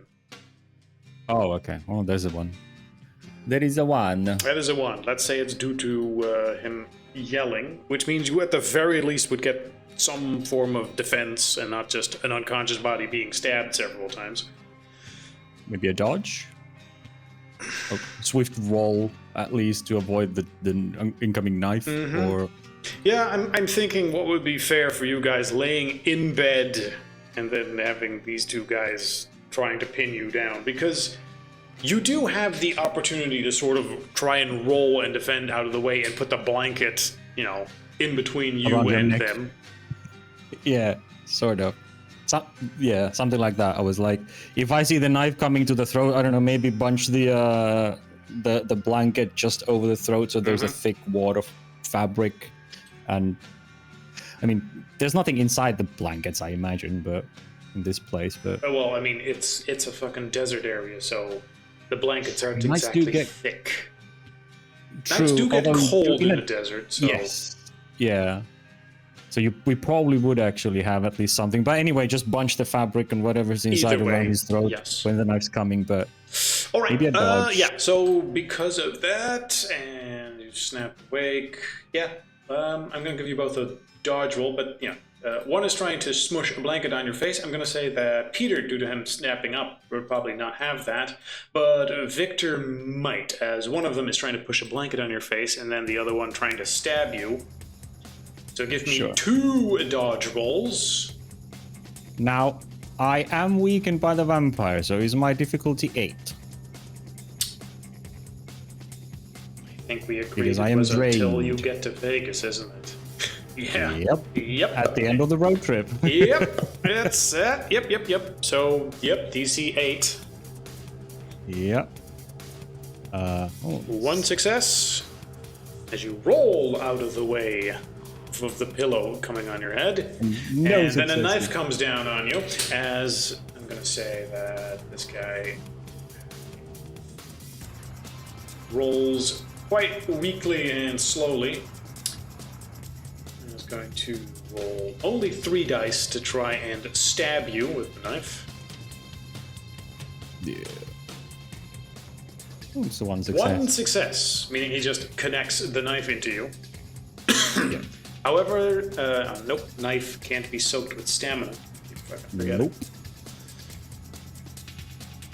Meaning that after that... And the dodge was the defense, technically. Yeah, against that was it. technically the defense. It is a very basic knife, not even combat or anything. Let me verify. A knife is strength plus 1 damage. In strength, they have boatloads. Nope, you would think, but no. Meaning you would then roll another 4d10 for the amount of damage as it stabs you. Wow, alright. Okay. For only 1 damage. So I am bruised.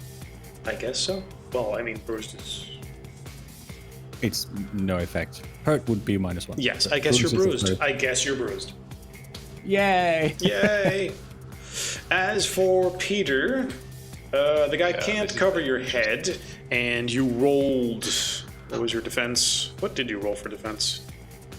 Did Oh, I you roll didn't- defense? You didn't roll any defense yet, because... Yeah, because I tried to push them away, and that would have Yes, you been tried my to push them defense. in, which would have been your defense. So, but you're up in a position where I'm going to say that the pillow isn't really going to do anything against you because the guy's holding a fucking pillow. So he needs to switch to Plan B. The guy with the knife can still try to stab you, though. So he's going to try to do that.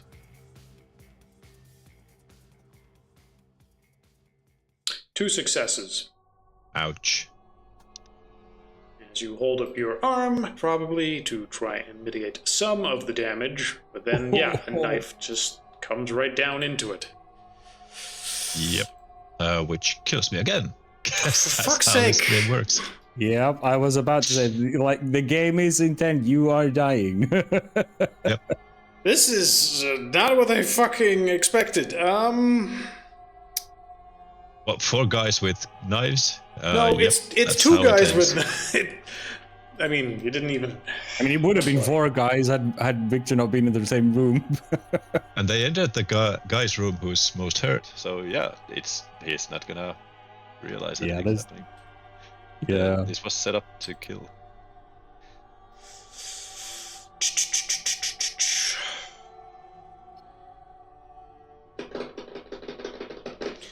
Do I call bullshit on myself? I mean, yeah. Is it too late for that, or? Yeah, because I'm trying to simultaneously keep it realistic and use these guys with the things they have available. I mean, How I would they imagine work? if for any one of us, this would have been lights out, pretty much. 4 guys getting 4 turns, that's at least 2 stabs. Yeah, but Bill, that is because I am trying to not do it in initiative order so much as just an event that happens. When you Right. turn something into initiative order, it gets very killy very quickly. True. So I think this maybe Yeah. should not have been initiative yet. That's difficult to determine. Yeah. And the initiative was also a suggestion. Like they say, this is how we Yes. suggest you do initiative, so it's kind of not a hard rule like in D&D. But, Yeah. Actually, I don't think I like initiative for this particular thing. So. Let's see. How... You were at Mold, right? Yep. I was. I'm gonna say that they only deal 1 point of damage. Is you just hold up your arm and they stab you in the arm. I...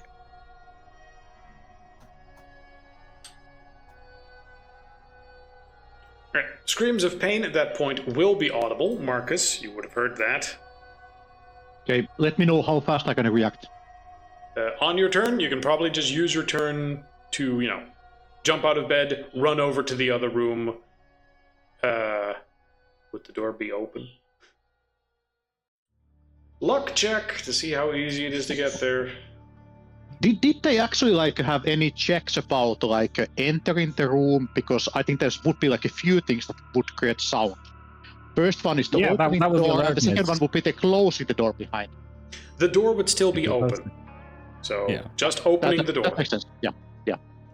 And So There you was an would probably alertness just check. be able to just jump out of bed, open the door, You just sleep in your pajamas or something, in your boxers. Run, 5 feet. It's something you could easily get in one turn if you pull a slight feat of athleticism, which is easy. Yeah. A question, like, can you roll a luck roll? Is there anything that could be used as like a melee weapon just on the nightstand or something like that? There's an alarm clock. Okay, I'm gonna grab the alarm clock with me and and run there. Sure.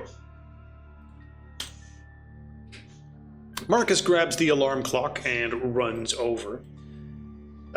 Meanwhile, let's go back to you. As these figures, these not quite properly human-looking figures, are trying to wrestle both of you back into your bed and stab you more.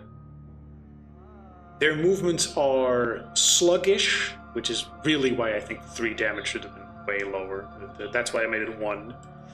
Like, if they get you, struggling and asleep and a normal person, yeah, maybe they can easily kill you that way. But you guys, no, doesn't seem like it should quite be the case. So either way, how do we continue properly? So yes, Victor is awake. He is awake. Took a stab. Peter's awake. Took a stab. You're busy being stabbed now, and you're both wrestling these guys. Effectively, as you guys being awake put a little bit of a wrench in their plans, but they are now trying to wrestle you back into the bed and stab you properly as your screams are muffled. But yeah, the guys holding the pillow will now quite slowly be sort of putting the pillow down with almost robotic movement, turn back to you to try and grab you at the shoulders and push you back into the bed, but you are quite faster than them. But you are still in bed, and Peter has a knife in his arm. And did we establish where Victor got stabbed? No, just that they connect, as Victor was dodging Right. from the pillow guy. Meanwhile, Marcus was running over to the door. As it connects, how much damage did it do? I'm going to say you also got stabbed in the arm, as you probably just raised that to try and defend I yourself. only took 1 damage, so Yes. yeah. Both of you stabbed in the arm. They're not the greatest knives. And these guys are not moving quickly or swiftly or with any sort of grace. Yeah.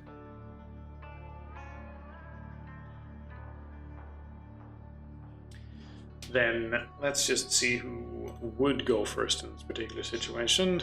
All right, Marcus. As they are wrestling the other guys, you would run over here with the alarm clock in hand. What do I see? And is there a window nearby? And which floor are we? First, Yes, second, there's third? a window nearby. I'm going to say you're on the first floor because everything here is first floor. There are no second floors in all of Nevada, I'm sure. Yeah, that is true.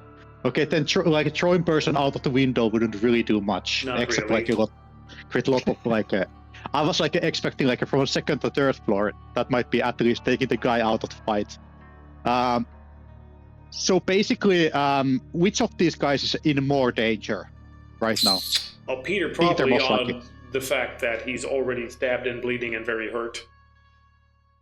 Okay, so basically what I'm going to do is I'm going to smash the clock on the backside of the first of these assailants. Yeah, probably the guy with the knife. As hard as I can. Yep, sure. Give me melee blunt. Well, give me strength melee. Can I actually use brawl? Because I have C3. I'll allow it. Yeah. Because the clock is more it just makes sense to have something heavy on your hand, even if you throw a bunch. I get it, it's fine. Yeah. Okay, here we go. Do I get any modification because I'm most likely surprised that? Yeah, sure. Make it a DC 4. Yep. Nice. 6 successes. 6 successes as you smash the alarm clock into his skull. The top of his head will sort of dent open, leaving the alarm clock wedged in there. Roll damage for... I'm going to say just also 6 dice. Yep. How do I actually do it? Is a good question. Is there an easy way to do it, or just a roll on the text chat? I'm pretty certain like normally you would add maybe equipment or a separate dice pool rule, other traits, something like that. But should what I, usually, for the preview, just like roll like a 7 dice?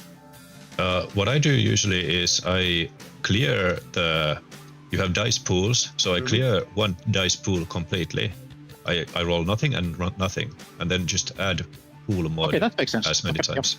Yep. That works. And you said 6 or 7? 6. Just roll 6. Yep. Okay. And difficulty 6?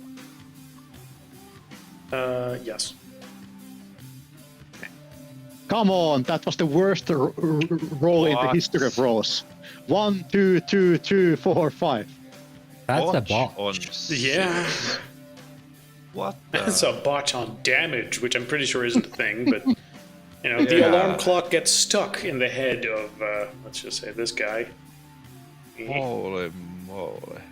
Is there any like a way of like boosting this? Like, Do you have like any like edges in- for that? no. There's no like a. Okay, never mind. I'm just gonna hit all the brain cells that he's not using.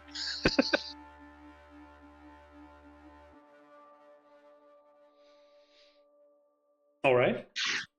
Okay, but isn't there like some base damage that is always done even though there's nothing extra?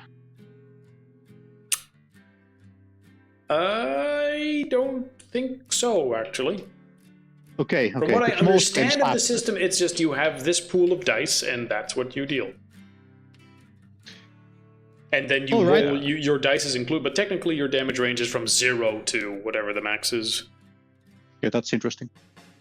Okay. And then well, additionally, he could soak damage because it's blunt, but in this case, you know, no need. yes. But for more importantly, you smash him in the head with this, lodging the alarm clock in the top of his head. You have his attention after that. At least something. Thank you.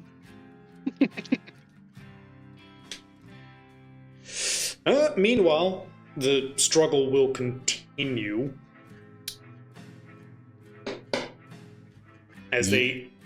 As now one of these is trying to struggle with Peter, trying to work him down back to the bed. These two are currently holding down Victor, trying to stab him again. I imagine you're constantly rolling out of the way of stuff. Oh, absolutely, yeah. Yeah. Trying to kick him in the nads. Okay, sure. You Nah. roll me. Well, you say nah. Well, it's Well, what it's, do you it seems do to be a then? male body. It seems to be. I mean, I'll try and not get caught because I don't think I have the strength and the fighting skills to wrestle a Also, knife. remember and stab the pillow. willpower in case you want to succeed automatically. This is one of the Well, it's not an situations where that might automatic be says. slightly important. It's not an automatic says. It gives one it- success. Yes, well, I mean, as long as you don't, roll a 1, that's still a success. Sure. Specifically, if it's stuff like, do you want to wake up here so you live? That's slightly important. Yeah, but I'll try and dodge, keep dodging, and at least get off the bed and join the other two, so Sure I'm not thing. alone. Like, describe what you try to do, and then we see what check applies. That is how we try to run the system. Yes. I would probably continue with the roll as the guy manages to stab me as he was trying to roll off them. I will Yes. try and continue that motion to get on my feet Mhm. so that I am not a laying victim in front of two adult men, so that I can then hop and skip around them off the bed using whatever bounciness it has. Paint me a picture, Rolling yourself, what, in your sheets? rolling, boink. More like I try and roll out of the way as I throw the blanket off, preferably towards them. Like I roll towards the wall, throwing the blanket off, and kind of roll up into a sitting position, and from there onto my feet. Because I imagine the beds are kind of against the wall, I think. Unless not, then I'll just try and roll over between the wall and the bed. Yeah, I mean, there's a small space in between the two bed and more space on the side. There's also some wall, and these guys are also sitting there. So if you roll off the bed, you would probably end up at their feet. Okay, one of the so two. right, so they're flanking the bed basically. Yes. Okay, then in that case, I imagine he would have tried a somersault forward towards the leg end of the bed. All right, give me. Because that is the only place. Give me dexterity and there's such a thing as acrobatics. There's athletics and then there's dodge. I'm trying to dodge the next attack. And Yeah, I'll count Try this. to roll I'll into it. count it as dodge. Sure. Yay! It's still a DC 8. No, still weak. As you instead just sort of crawl towards the bed. Yep. And Yep. let's see. How lucky are you? Not quite. All right, they will just grab you, and one will start pushing you down on the bed, sort of pinning you down. The other one will sort of raise his knife again, like, gonna stab. Yeah. Peter, meanwhile. So one of them is still struggling with me. The other one turned to Marcus. Yeah, one turn to Marcus with the alarm clock in his head is going over like, hey! The other one is trying to pin you down on the bed. Yeah. With my frail body, I will. Does he have a knife? The assailant This one on does me. not have a knife. Okay. He has dropped the pillow he was holding before, and is now simply trying to brute force you, and is willing to aggressively use violence and just pummel you, which in your state wouldn't be a big difference. I mean, Yeah. you can soak the damage, but So, well, the first instinct is to take a hold, try to take a hold of his head, and put my thumbs against the bulging eyes that he has, and just start to press both fingers. okay. You give me strength roll. You just try to eye socket his eyes with your thumbs. Yeah, let's see if I have any dice for that, because I have a -5. Yeah, that is. How would you even? Yep. no dice. So do I roll one and just see? I don't know how. Yeah, just roll one dice. If I could just roll Yeah. one dice. You always get one. Yeah, all right. Unfortunately, and you're a highly weakened state. All right, I'm not entirely sure how you could do certain things. I mean, describe something that I just give an auto success for, I guess. Use that willpower. Oh my goodness, I forgot it already. Oh, that's... Again, yeah, fucking willpower. You want to retcon that with willpower or what? Yeah, sure, I have... Willpower for Great, days. fucking so, use it, please. Yep. Everyone is just I'll use sitting it on a for- big pool of automatic successes and just going, why do we Yeah. keep failing everything? You only have 4. I use my a point of willpower, like I push through his attempt to wrestle me down, and Great. just stand up from the bed and just start pushing him down instead. Yeah. Okay. Because you are quite weak as far as damage goes, because that would also be -5, right? Yeah. And other circumstances, I'm going to say that you just push one of your thumbs right into his eyeball, and it just makes a gooey squish. And now you're sort of holding his skull. He does not seem to be very affected by this. Like, he doesn't really give a shit. These are definitely not people. Time to time to see better. So I use a point of conviction and start second sight. Right. If you activate second sight, then the thin veneer of these being people that you initially saw will sort of be gone. Their skin is rotten and patchy and sloughing off their bones. Their flesh is black and gone in certain places. Like, these very much just look like shambling corpses rather than people. That's nice. You have heard plenty of stories about stuff like this on HunterNet, and they are apparently far more common than you particularly have encountered so far. Yep. But details can be discussed later. For now, the only clear thought is, yeah, I should probably get out of the situation alive. Analysis can be done after that. Either way, Peter is now currently pretty much just wrestling this one. And due to his weakened state, it's not an easy fight for him. Marcus, the one is coming to you with the alarm clock in his head. He has a knife. He is trying to stab you with it. He is not terribly fast or agile with the knife. What do you do?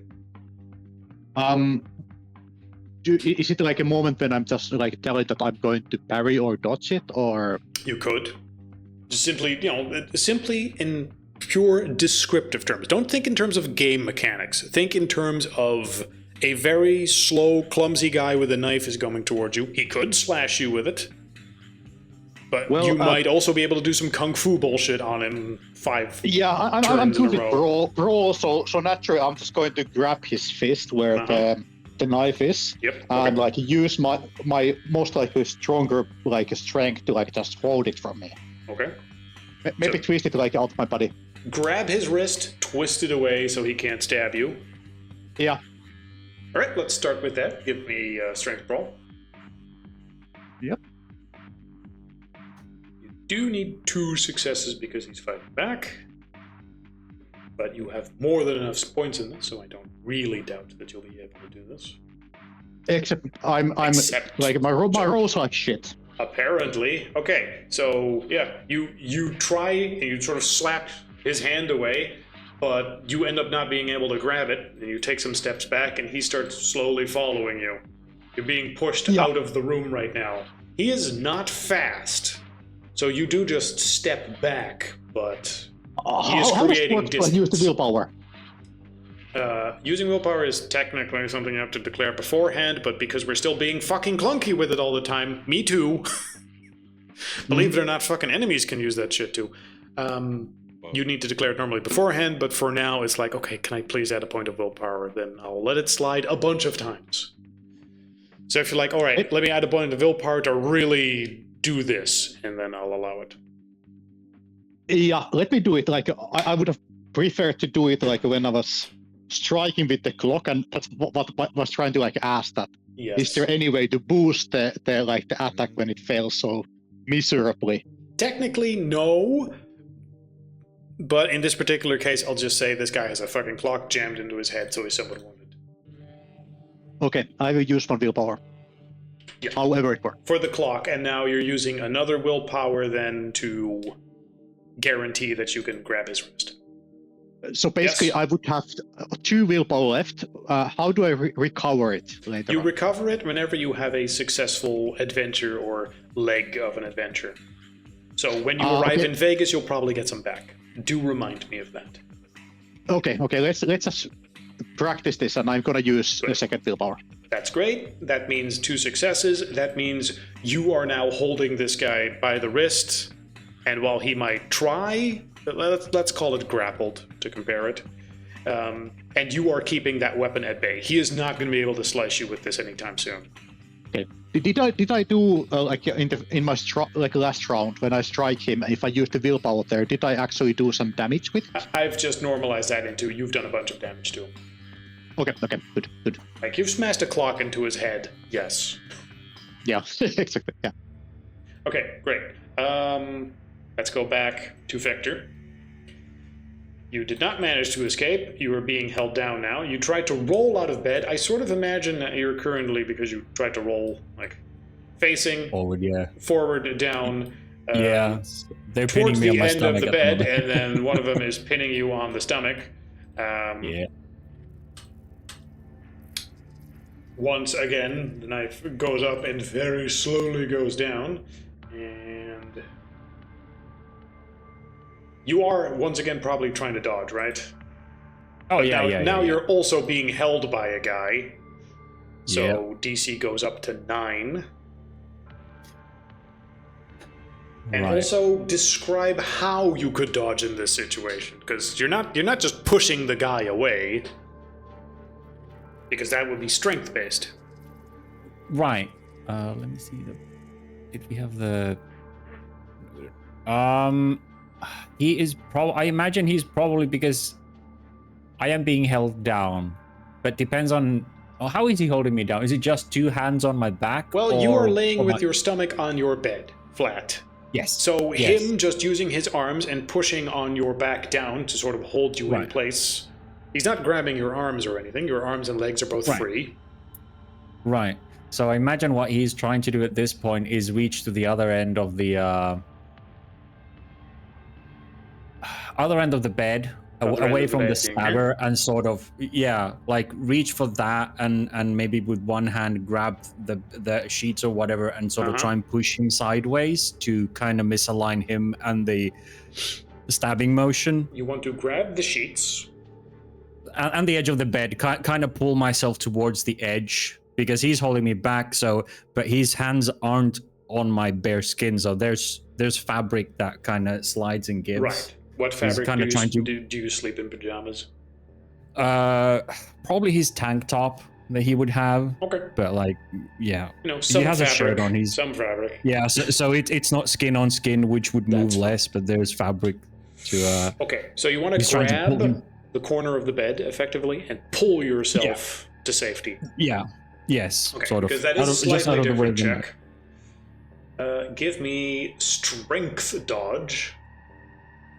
Well, luckily they're the same. Well, you know, for all I fucking know, you know. I know, but they're luckily the same. Luckily, if you're like, I I'm gonna will tank I my will strength use a and just never willpower for this because I don't Okay, want to and that's get. 2 successes, meaning you pull yourself whip, to the side and the stab goes whip, I into the didn't back. roll yet. I didn't roll yet. That's Oh, I'm Marcus's sorry. roll. I thought you, for some reason, I No, thought you were. Oh, there but you it go. is 2 successes. Yay, same thing. I need to pay careful attention to who's rolling what. Okay, you pull yourself to the side and sort of off the bed. You are now on the floor. Yep. They are shambling after you, but you can sort of crawl away at this point, which I imagine you are to try and get some distance. Yeah, I'm trying to As get you on my crawl feet to the corner. and stumble forward. Yeah. Yeah. Marcus, I guess, is next. Yeah. I am just going to basically. Well, he went just before me, so shouldn't it be Peter? That's why I asked. Like, who's next? This is why I normally rely on a turn tracker. Sure. Yeah. But like, We don't have it. No, I removed it because I'm not technically an initiative. Ah, 'cause I'm okay. trying to sort Okay. stuff. yeah. But fuck it, I said Marcus, so Marcus. Yeah. Because you're faster. Okay, I have the guy like basically like on hold. I noticed that like Victor is in trouble, so I'm going to push him toward the 2 other guys who are trying to attack him, hoping to like put them off balance. Okay. You're So trying to I'm get on this basically- side of the guy and then push him so that he goes into one of these 2 guys. Yeah. Okay. So I'm making a pile of zombies basically. Right. You can probably push him easily on one of the 3 guys at least. Yeah. I shall do it. So strength just roll. give me a basic strength of something. Strength brawl, probably, yeah. As you just Yep. shoulder check into the guy. Mind you, you are still holding his 5 wrist, successes. right? 5 successes. Okay, that is Yep. more than enough.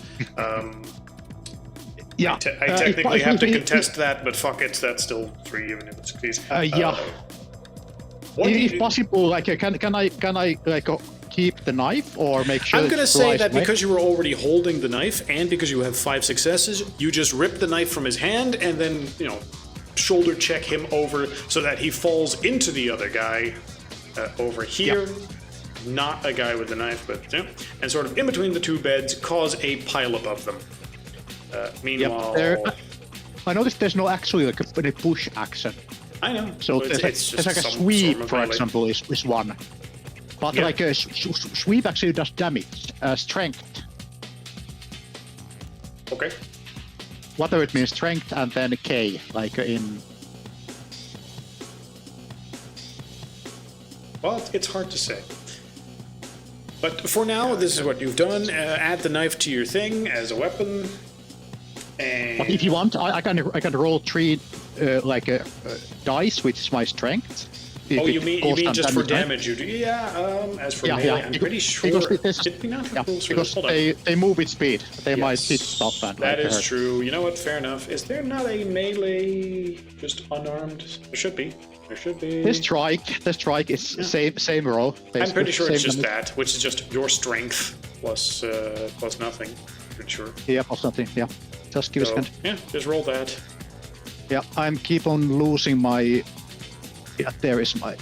So basically, what I'm doing is like this: not strength and nothing.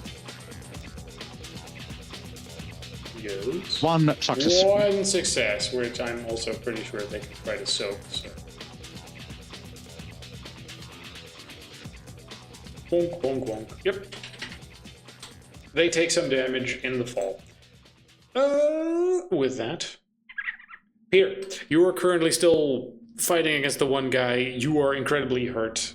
He is just strong enough to sort of hold you down in most situations right now. You'll need to use your brain to get out of this, since your body is currently quite weakened. Yeah, I didn't want it to come to firearms, but it just might have to But go were you to sleeping with your rifle? that. Not with my rifle, but I could have I probably have a pistol nearby, because yeah, we live a dangerous life. Besides, who doesn't go to a motel and like sleep with a weapon Well, in I its, sort of in its expected you drawer? to have some preparations and descriptions beforehand, like this is how we go to sleep in this motel. Mm. I imagine Yeah. that'll be the case in the future. Yep. But yes, I don't know. it's realistic to be like, I had a gun on me. Does Peter have a revolver on him or something, or a pistol? We know that Victor does have one now. We just established that with the gun show. Yep. Where Yeah, and does I said Victor keep that? I also Well, he's said not I keeping under buy his the pillow. same one. Well, Glock not under 17. your pillow, but I don't know, on the nightstand, in your pants, on wherever it is you undressed. Probably on the chair where his clothes are folded. There you go, on the chair. So there's the Yes. 2 beds, and then there's a chair, and that's where the gun is. Yep. Well, I'll try to scramble over there. Yeah, It is kind of difficult moving while crippled. I remember that. Let me see. Where's the charts? So.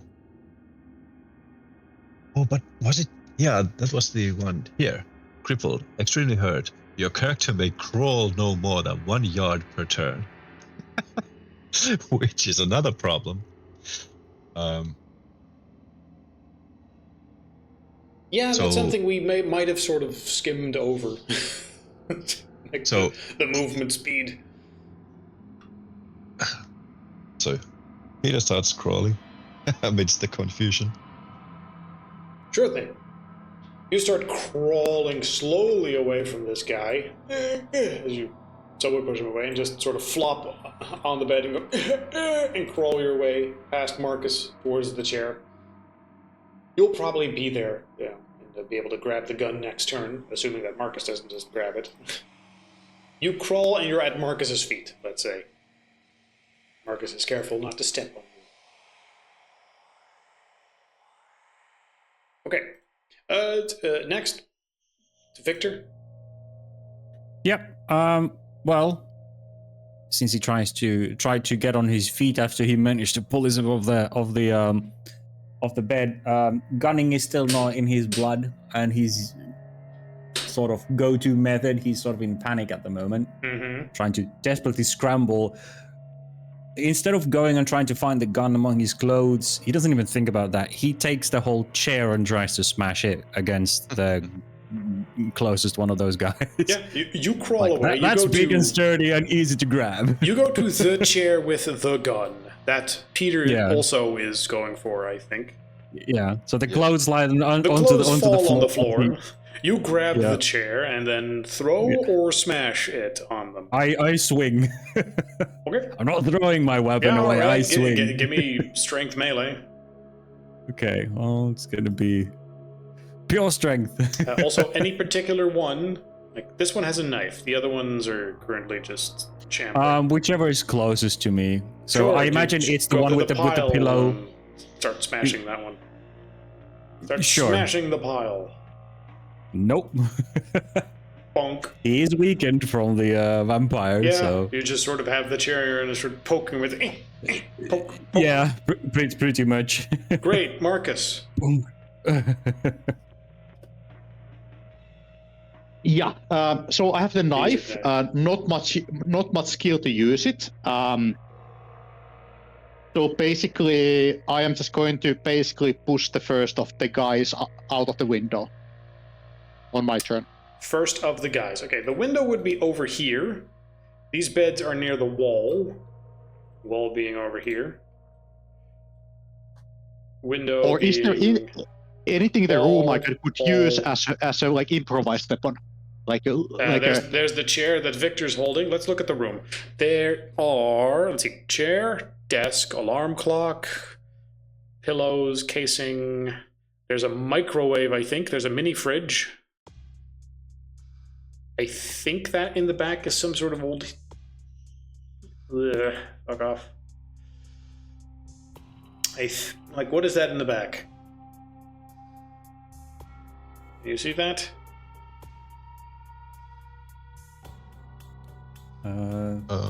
What is that? Seems like a heater? It's like a AC? Or a chest of drawers.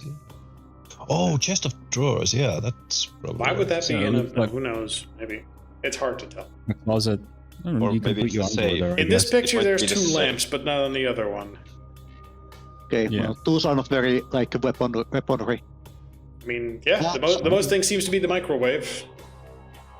How about if I just basically try to like grab one from the head and like twist his neck?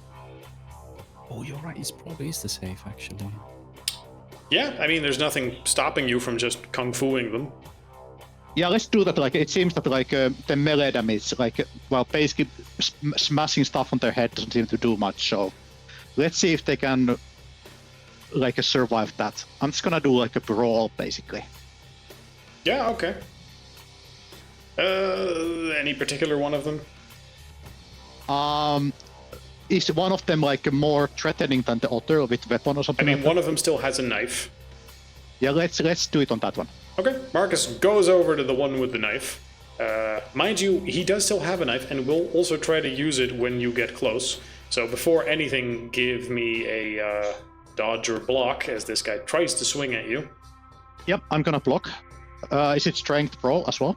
I'm basically like doing the same thing as slow. I'm just gonna like put my hand on his hand before he's able to like touch me with a knife, and I'm Yep. just gonna like turn the strength to left or right. That's fine, that's fine. Give me a roll. Yep. 3 successes. 3 successes will be enough to overcome his attempts at it. So let's just Yep, say you also once again grab his wrist. Yep, and then I smoothly put my elbow on his neck and use my other hand to twist it. Basically, try to turn his Okay, hold on. neck in a very unnatural position. You're grabbing Which would- his. You're using one hand to grab his wrist with the knife. If you want, I can use one round in the middle to hold him if that is needed. No, I'm trying to picture how his body and your body are interacting. You're using one hand to grab his arm, then you're using your other arm around his neck. Yeah, and I'm gonna twist. Okay. You're holding one of his arms, so I guess you twist him by... Let me think. Like, So how I have, does the like, body interaction work here? You would need to sort of take the arm that you're holding, the wrist, and then pull him all the way around somehow without getting stabbed? One of my hands is already on his knife hand, so Yes, that is yes. actually like the counter point of the pressure. Mm-hmm. And I have one hand free, which I'm going to like put around his neck, Mm-hmm. and I'm going to like basically turn my body like a 90 like how to say 90 Degrees. decrease angle left or right. Use my my pelvis to like turn myself, and at the same time my one hand keeps his rest of his body in place, and the second one is moving his neck and head. I get that there must be some martial arts description of the thing we're talking about, like some. Yeah, me too. But some like basically, sleeper I have chokehold three thing. brawls. Like, that's something that my guy knows how to do. I know your guy knows how to brawl. I have faith in that. I'm just trying to picture it mentally, which. Yeah, if there is such a thing as a martial arts neck snappy move, but it needs to have a name, right? Martial arts. But Marcus knows it. Matthias neck doesn't. twist move. I mean, ultimately, yeah. You put the inside of your elbow around his neck, or around his head, and then just start trying to twist and twist and twist and twist. Mind you, this is slightly more difficult. So I will need multiple successes for this to properly work. So go ahead and roll Brawl again. But understand that I will need 3 successes at least in order for this to properly work. Okay. I'm okay if it requires more than 1 round. So go ahead and roll. 3 successes again. Okay. So yeah, you are putting this guy in a lock, and then you just start twisting and twisting. And you hear like snapping and cracking, and the guy. It's not done in one go, but you are busy doing that. Yep. He is holding on to the knife and still trying to sort of wrestle against you, but if you keep this up for a bit, you'll probably pop him like a grape. Meanwhile, these others are working their way back up. One is now slowly pursuing Peter over here, who is crawling on the ground. The clothes, including the pistol, would have fallen to the ground. Yes. Peter, give me a dexterity check to see if you can crawl fast enough. I guess you would need a dexterity athletics? Dex athletics. Yes. To see how fast you can crawl, however, -5. So just 1 dice, I guess. Yeah, it's a 1 die roll again. Just 1 dice. All right, let's see if you happen to crawl fast enough. No. No! This guy catches up, grabs you by the leg, sees you crawling towards the thing, then drags you back a bit. No, you rotten thing! Get away from me! These other 2 have stumbled to their feet and are both sort of wounded and are stumbling towards Victor. Okay. Victor, how do you defend yourself? Guys, these look like floating corpses. What's going on? Victor tries to go around these guys to then swing at this guy who's bent over, pulling Peter's legs. Like, Okay. You're still using the chair as an improv weapon? yes, Okay. chair is still the weapon. Yeah. Let go of him, you bitch! And then you swing the chair at his head. Let go of my kitten, asshole. As I will use another willpower for this, sure. Sure. To Smash this guy in the face. swing my chair. Oh wait, ooh, Go that was the ahead and wrong- roll something that's vaguely appropriate, plus 1 success. I'll use a strength because I don't have melee. Still can't fight. Well, it's not a botch because of that willpower, but Because of it's a that, fail then anyway. You boop him in the face with I it. didn't hit Peter with it. That's good. Death by chair. Smash. Yep. I was just trying to help, honest. Marcus, if you could continue the same roll as before. Yeah, I will. Same roll again.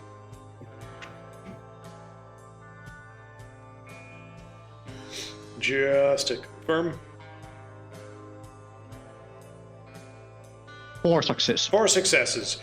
You keep crunching away, and at some point, this guy's head is just turned around. And in an inhuman position, the knife is let go, but he is still on his feet, sort of keeping balance. You're pretty sure a person would be dead if their neck was in the position that this guy's head was in. He doesn't seem capable of doing a lot right now, but somehow he is still shambling. Okay, I guess that like the next round I'm just going to like push him away and Okay. hope that he will clumsily try to do something but not able to do it. Great. These guys are now slowly making their way towards Peter on the ground and Victor with a chair poking people to sort of keep them away, like, away, away, like a lion tamer. There is a window next to you, and let's see, windowsill. We're using this room as a frame of reference, right? I'm pretty sure the entrance would be where the camera is. Probably,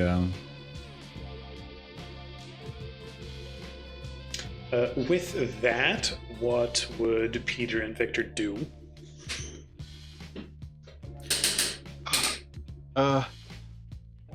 You brought the chair. Where's the weapon? It should be on the ground next to you. And yeah, as I ask it, I see it. It's peeking from beneath Victor's pants or something. Yeah. In the pile. Well, I grab the weapon.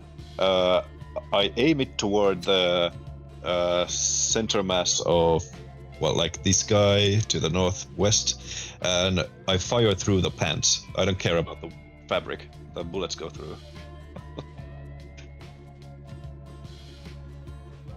That's my intention, at least. I will use willpower, by the way, just so you know I'm actually using it. Great. I guess roll me, 1 dice to see if it's 1 or 2 successes. Yep.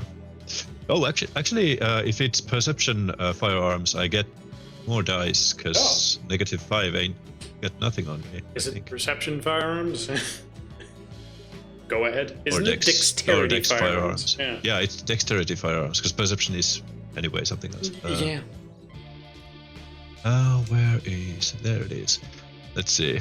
I might be lying, so we'll see how this works out. Yeah, I got 2 dice for even with a -5. And with a willpower, that's 2 successes. Yay! Now, I'm pretty sure that even being hurt, the damage dice on a firearm aren't lessened, right? Yeah, that would be Yeah. insane. No, the gun is weaker because your body is dying. Yes. Okay.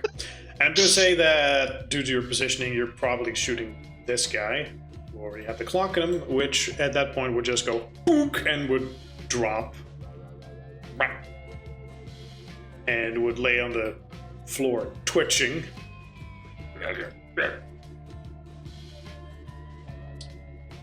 Meanwhile, Victor, they are still coming for you. Right up till now. Yep. I imagine you're just sort of poking them with the chair to keep them at a distance. Yeah, sort of. This guy is just dragging. He doesn't have a knife, right? He is just trying to drag Victor. No, Peter. But this guy has a knife. No. None of them have knives right now. Okay. Then, yeah, I'm gonna try hit this guy still to make sure he lets go so Peter can stand up. I am swinging that chair wildly. I am gonna hit at some point. Maybe. Go He's ahead. he's in full panic mode at this point, so. Woo! 1 chair smash. You You poke him. Go No, ahead he's and winging it roll like as if it's a sideways. club. What's club damage? Melee is club weapons, damage? club plus strength plus 2. Okay. Strength, so that's 2, so that's 4 dice. Oh, They 40. also soak. Oh, what was the difficulty? 6? That's Yeah. not 1, 2, that's 3. Bunk, bunk, bunk.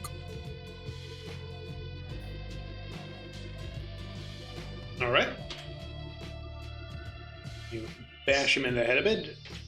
Bonk. Now, due to combat not dragging on too much, and they're like, all right. Yeah. And the situation having somewhat resolved, Peter, at this point, you have your gun in hand. And even wounded, you can just let loose.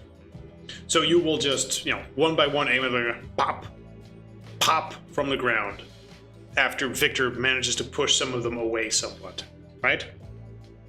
Victor hits them with the chair, they get knocked back, they start stumbling. Peter has the opportunity on the ground to just line up a shot and go pop, pop, pop, and pops him in the head. Meanwhile, Marcus over here will just keep twisting until the head of this guy just comes off. Yeah, or use the knife to like put it inside his brain. Yes. They all take a much larger amount of punishment than you thought that they would need. And even after twitching somewhat on the ground, they're like, oh fuck, he gets back up. But after you in one case, pop them in the brain or take their head off, they indeed do just stop moving permanently.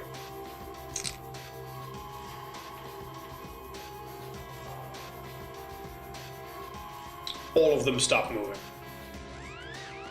Assuming you keep going until they do.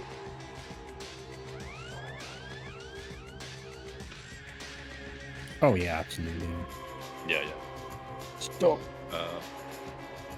Next question is, we did it. Can we stay here? Should we move on? Are you fine, both of you? My forearm. It's bleeding. Ouch. Victor, ignoring his stab wound, grabs the blanket and starts tying Peter's stab wound and just looking through your injuries like, okay, did anything open up? I'm not a medical expert, but we should probably do something about this. Are these like zombies, I question, something like that? Clearly not human. You are aware enough of, pop culture that the term zombie, at least to you, is a pretty apt description of a big shambling corpse that, isn't easy to go down. What exactly the mechanics of them are in the occult technically is hard to say, but they certainly seem like a rotting corpse to you, particularly if you're using your second sight. If you aren't, and I believe only Peter was, in that case, they would simply look like, I keep using the term crack addict, but yeah. So basically there was multiple gunshots, right? Yes. Yep. Okay, we need to move and fast. Why? We were being attacked. We were defending ourselves. There's four. Yeah, there's at but least if two we do knives that, we lying on need the to floor. use multiple days to explain ourselves over and over again, and police interviews and everything like that. And I'm already. Do we want to do shot. that? We don't want to. No. I mean, sure, help carry him, but like they find 4 dead guys, and then their people in the rooms are missing. That's also and then they investigate the bodies and they realize they've been dead for a week. And Also, then they was like think that we did like dig out 4 corpses and like did some kinky stuff with them and shoot them in the hotel.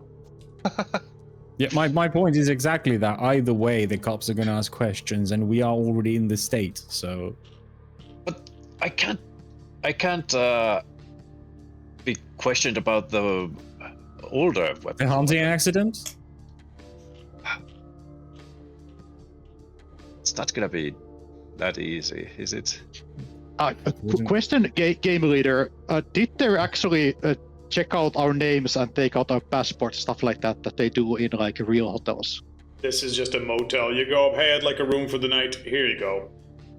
Exactly. This is not a very good hotel. This is a no-tell motel. Let's just go, basically. That Sure. might be the east one. Did you see any cameras?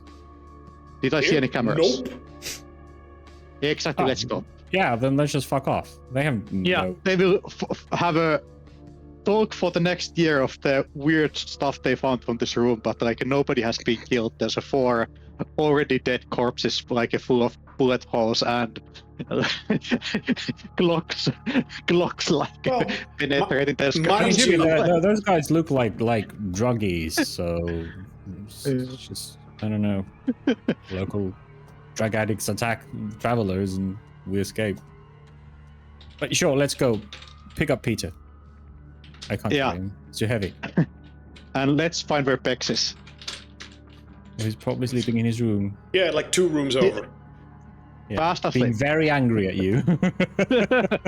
Mumbling in his sleep about something about killing Marcus. Okay. Yeah.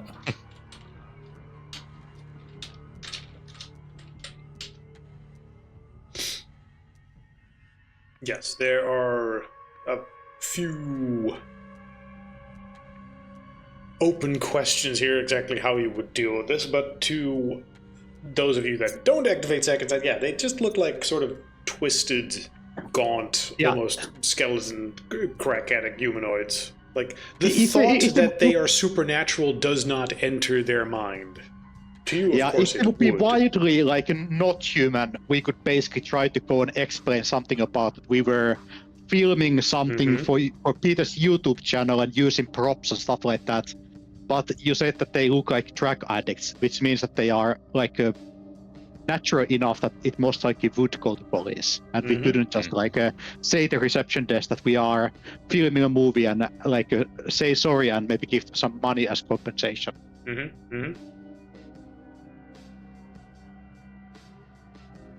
What do you say? Escape or try to explain? Escape. You're the expert with the cops. So do what let's not get involved with them, but we might be able to like just talk with the reception desk and they might be able to explain to police that we are just like filming like a horror movie with props. Speaking of, we at no point really paid attention to the reception desk, but one of these fellas was at the reception desk. What the? What? Like the receptionist? Let's just say this guy. I mean, it's, the second sight and the damage makes it a little bit weirder, but now that you look, oh yeah, there's sort of the face of the man at the reception. Did they somehow turn or change appearance, or we were so fucking tired that we didn't notice it when we checked in? Based on Murder Michael that we saw in the car, these things can hide their identity. So I imagine they can mask themselves during the day, and then during the night, they feast. I imagine this is why the hotel reference looks like to shit. Murder Michael is apt, as the thing you saw in the car back then seems to fit what these things are. And So by his let's story, it looks like a investigate normal first. driver. We who might can- be. This might not be as bad as it looks.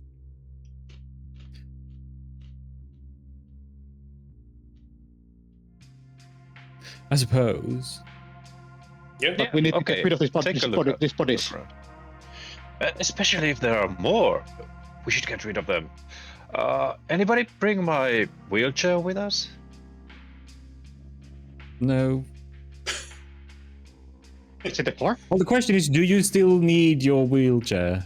Oh, he's currently only capable of crawling. Yeah, I Oh, crawl okay, a cool. yard.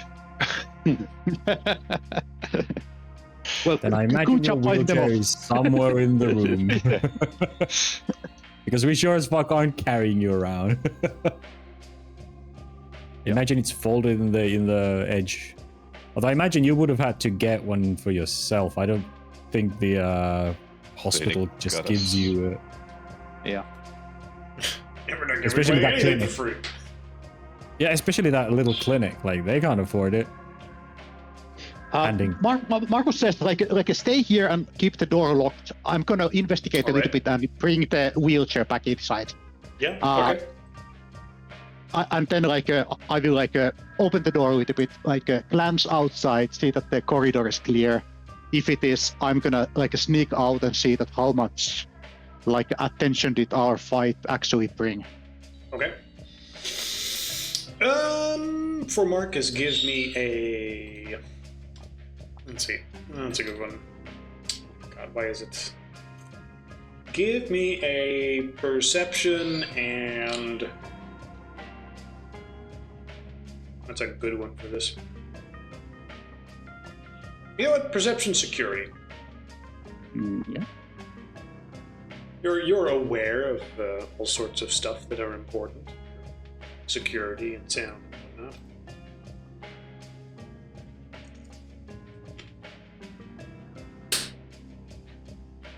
And 2 successes. successes. Great.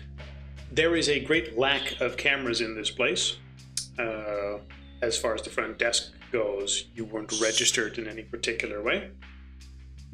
Just some cash, and well, yeah, you had to show some stuff, but it doesn't seem to be registered. The surrounding area doesn't seem to have really noticed. If you take a quick look around, there are no other people renting a room here right now. Okay, sounds good. We got lucky. So yeah, you could technically just leave these corpses here, walk out, and that's it. Yeah, we still have fingerprints everywhere, basically. Yeah, sure. Marcus Well, might be overthinking that, but he really doesn't want to go to prison back. Yeah. He will stop sneaking, walk normally outside. Again, a little bit cautiously, check out the yard, for maybe a minute or two, making sure that nobody is keeping overwatch for these guys, or maybe sending message back if they fail or succeed. Trying to spot if there's anybody else who is with these ghouls or zombies in this assassination attempt. Okay. Marcus, as you are sneaking around trying to determine this, give me perception awareness. And yeah, awareness this time. Yeah.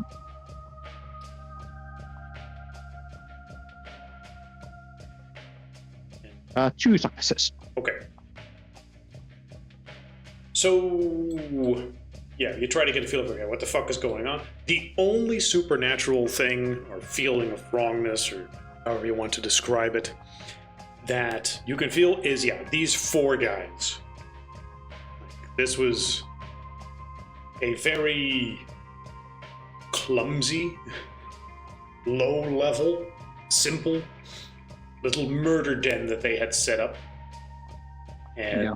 doesn't seem to be anything more than that, just these four guys. Okay.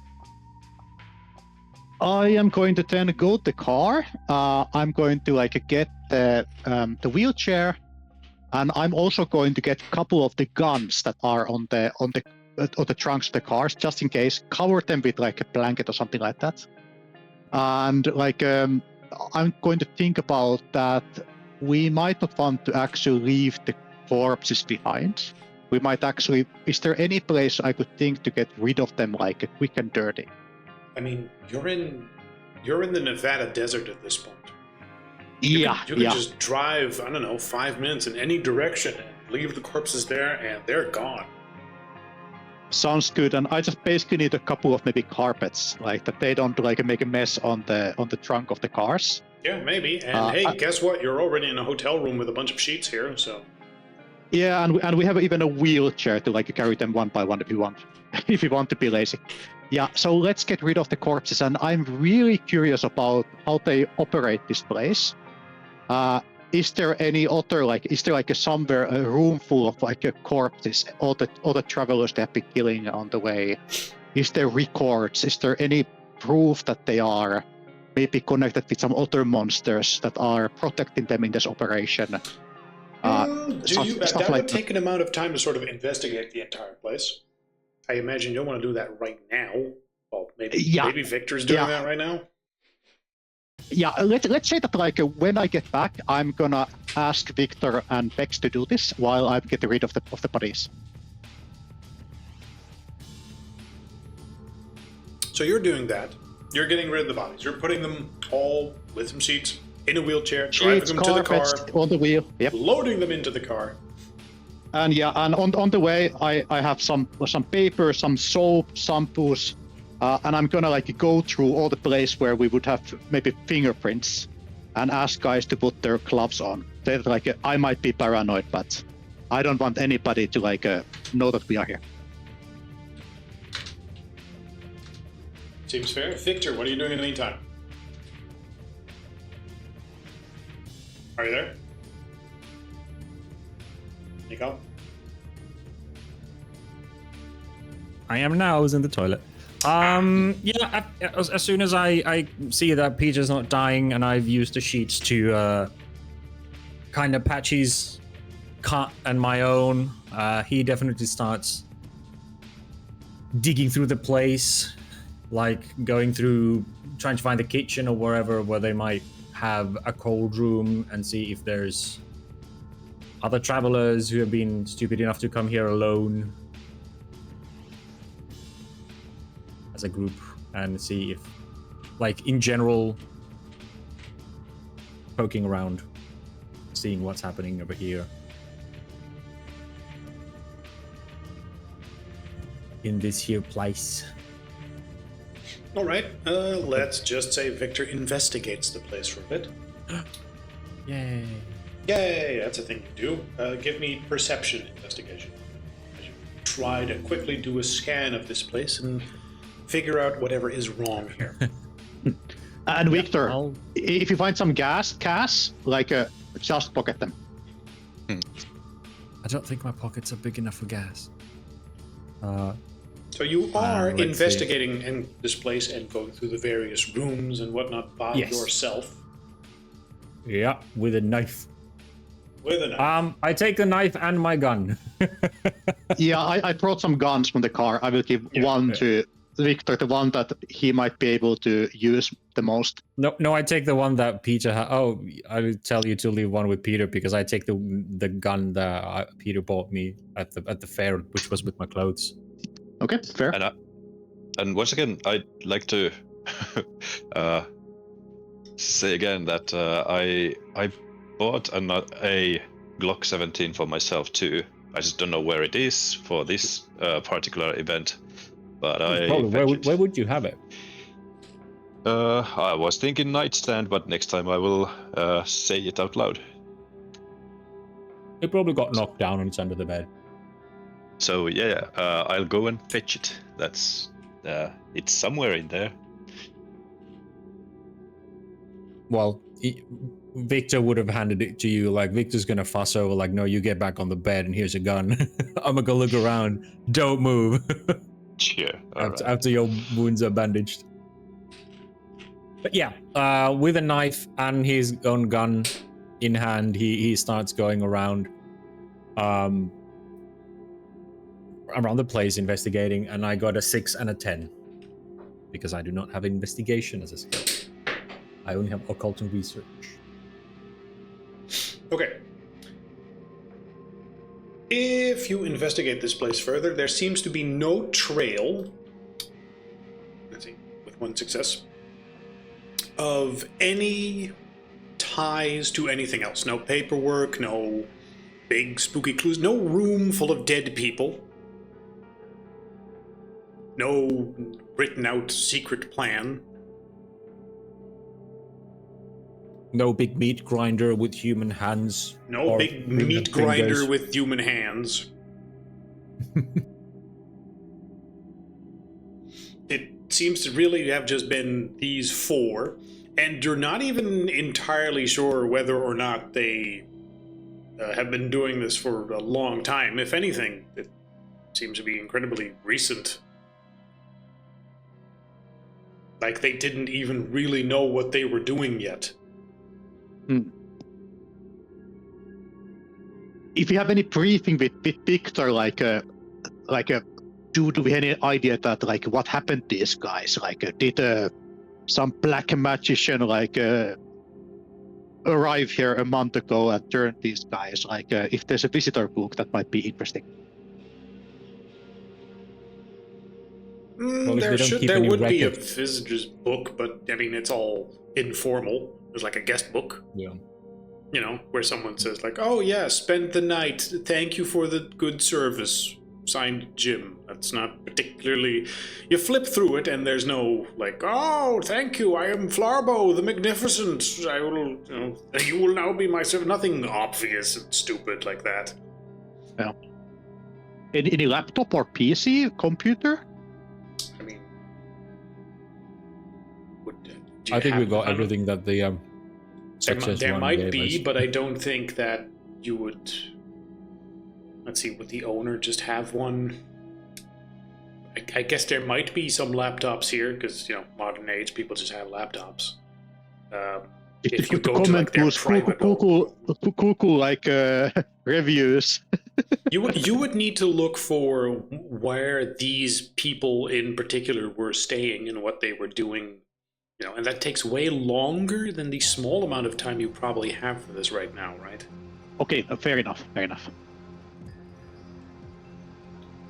But yeah, you do a quick check for the big obvious stuff or any massive clues that you feel like you should pay attention to. But yeah, especially if you look at how they act, it has all the signs of being clumsy and improvised more than anything. Yeah. And we are pretty new on this. Like, after we are experienced, like, we might be checking some stuff that we don't even think about now. So we will just swipe our fingerprints, our blood away, get our stuff, get the corpses on the trunks, and exit as we were never here. Yes, it seems that as far as escaping goes, in this particular case, for you, this is excessively simple. Literally just, pick up your stuff and leave. And as long as you don't happen to encounter police in the exact interval of you putting these things in your car and driving to wherever it is you're dumping them, you're done. Yeah, Marcus leaves last and locks the doors, also in the reception area, turn that little sign saying open or closed and turn it to closed and let's go.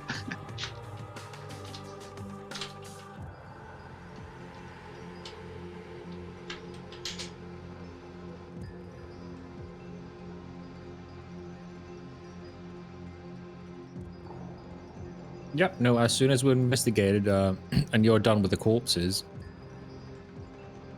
we are good to go. Pack Peter back in the car and. Did Victor pocket the money that we paid for the room back to us? Yeah. He was You know told to do what? that. Yeah, he would do that. Absolutely. And he would probably wear gloves or something while doing it to not leave fingerprints, because we made an effort to not leave fingerprints. So yeah, take what we paid. And did we take extra? I mean, there is no one guarding it. But Yeah, do they have a bookkeeping sort of ledger? ooh, they probably do. But Yeah, that is exactly. probably also the sort of thing that they only check periodically rather than daily and immediately. Would they have a cash? Would it be cash, just cash in a box, or would it be some sort of digital system? Did you pay with a credit card? No cash. Well, then it's probably Yeah, just cash in a box that gets, tallied up at some point later. Okay, well, Victor being Victor, he would probably check.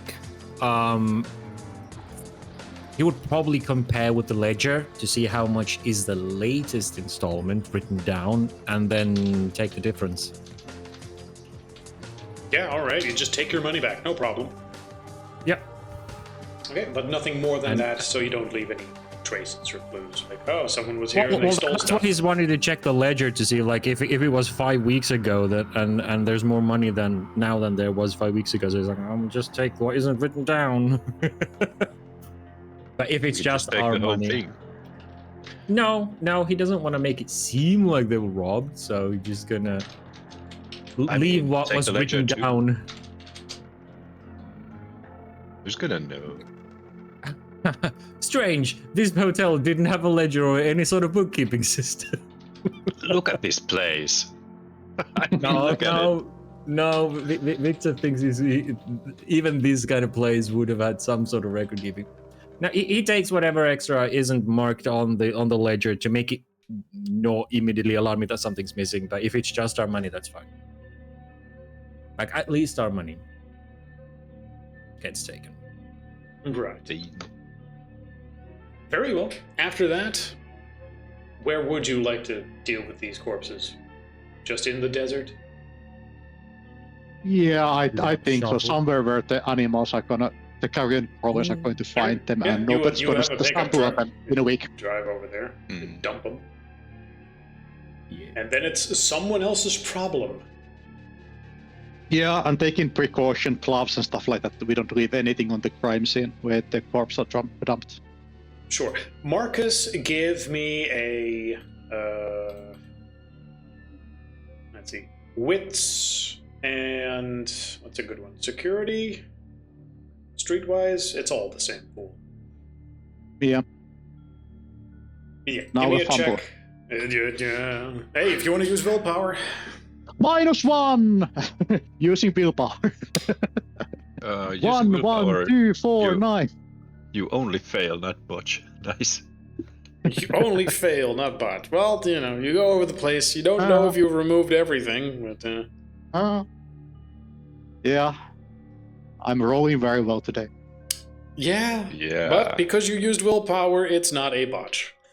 You leave more fingerprints and like your card. Yeah, the Marcus boss would be was like, okay, here. you're dropping my wallet there at a pile of corpses. Yes. Yeah. It's like Roll20 knew that we haven't used willpower thus far, so now it's like, you see, you use willpower and you done botch. Yep. Let's reward you by screwing you over.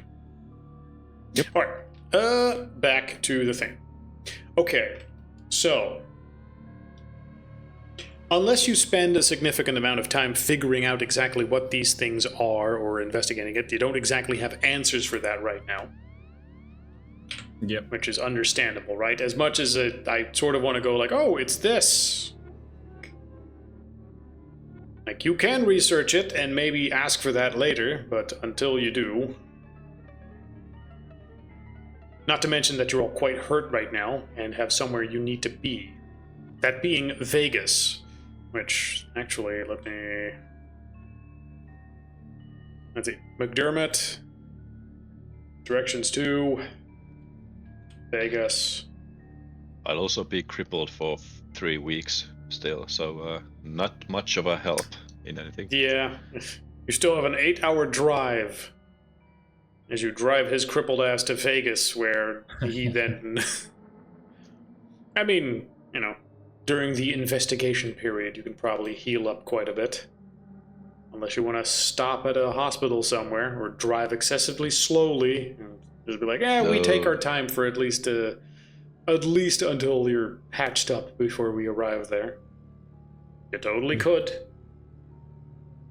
You know, there is no need to rush here. Let me stress that. There is no need for you guys to rush. I would prefer to, at least when we get to Vegas, to be halfway decently. And Yes. when we get to Vegas, at least get to my full health. Well, I don't know if your full recover. health is doable, but With his Well, it's super with quick his as soon as, healing, I suppose. Yeah. Yeah, with his. As soon as he can walk again, it's like, whoop, and now I'm good. Of course, if it would be Chaos Party, we would just basically like decide, okay, we have a free hotel here, We are not in hurry Yeah. anywhere. Let's start like as our own business there. Oh, welcome, slits throat. Ah, welcome, slits another throat. Ah, just money rolling in. Best Yep. pies in London. You go Sweeney Todd on the place. Yes. Well, that is very much a thing you could do. Yep. Going Sweeney Todd on the place, that is true. Yeah, but let's not. Let's not become the Let's monster. not do that. Yeah. No, but Victor is in full support if we want to take it slower. Let's not forget the mission we're going for is two gangs that are fighting together have now band up to fight the cryptids that we are supposed to go against. So if they manage to push two rivaling gangs together, I don't think we want to face them in any less than half condition at least. Right. One thing Marcus has been wondering for a bit, you keep on mentioning cryptics. What is a cryptic? Oh, sorry. A cryptid is a term for a unexplained supernatural entity. And it doesn't necessarily need to be hostile. Like Bigfoot is a cryptid because he's not properly identified or classified yet. It's just, oh, we saw a big ape man walking in the forest. Okay, well, what is he? We don't know. Well, then you're probably making shit up. No, someone else saw him too. But they described him differently. But, you know, if it's one or two people, that's a crazy story. But if it's like 100 or 1,000 people, then it becomes a story in and of itself that's somewhat consistent. Even if it might be bullshit. Gotcha. And then every once in a while, a cryptid turns out to be true, like that big fat snake in Japan. Tsuchinoko, or whatever the fuck it was called. I haven't heard of it. Supernatural, but Well, you know. a creature of legend and myth. A creature of legend and myth that may or may not be complete bullshit. Yeah. Anyway, you guys are making your way over to Laughlin, and you will stop, because why not, in New Vegas when you're there. Wait, is this Vegas? This doesn't seem like Vegas. Is the outskirts of Vegas a lot bigger than I thought it was? I think it is like you see the strip like in TV shows, but there's like a lot of actually like people just living on the outer areas. Yeah. But I have only been there once, so spend a week. God, I keep A lot of, forgetting like, how much like of this the area place is like that. flat. I'm too used to urban areas where buildings are more than 1 story tall. Like, Yeah. where the fuck is the strip? Like, Well, you can maybe like just check out, click the hotels, where the nearest hotels are. We can see all of click them. on You know where it's casinos. strip. Yeah, and the casinos. And there you are. Casino. Okay. Not single Caesar story. Palace. Yeah. should be somewhere here then. Okay, yeah, great. This looks a little bit more city-like. I gotta say, Yep, it's the lighting. I'm used to Vegas being something you see at night At night with lights, yeah. with the lights. Yeah. In fact, let me just use some other pictures for this. That's way better than if I can find where I left it. For people in my car, in Peter's car, Peter will go like, you know what? This isn't how I imagined I visit Vegas one day. As he's bleeding into the seat. I mean, well, the question is, do we wait until you heal a bit more? Do we let at least our new wounds recuperate before we go on? Like, Well, the Victor new will wound be is going pointing to out- be 3 weeks for me. That's how the system works. When we are driving to the Vegas, like Marcus is like writing on the signal chat that like a good thing to know about Vegas is that The police is working very differently there than anywhere else. You won't be seeing any police cars. All the policies are basically always in a civil uniform, and you can always know that wherever you are, there's always at least one. Huh. It's probably because it's a gambling city, though. So Exactly. Yeah, but crime. you won't be seeing a single police car when you are there. Nobody in uniform, but they are a lot of civil suit police everywhere. So they appear not to be there, but they are more than usual?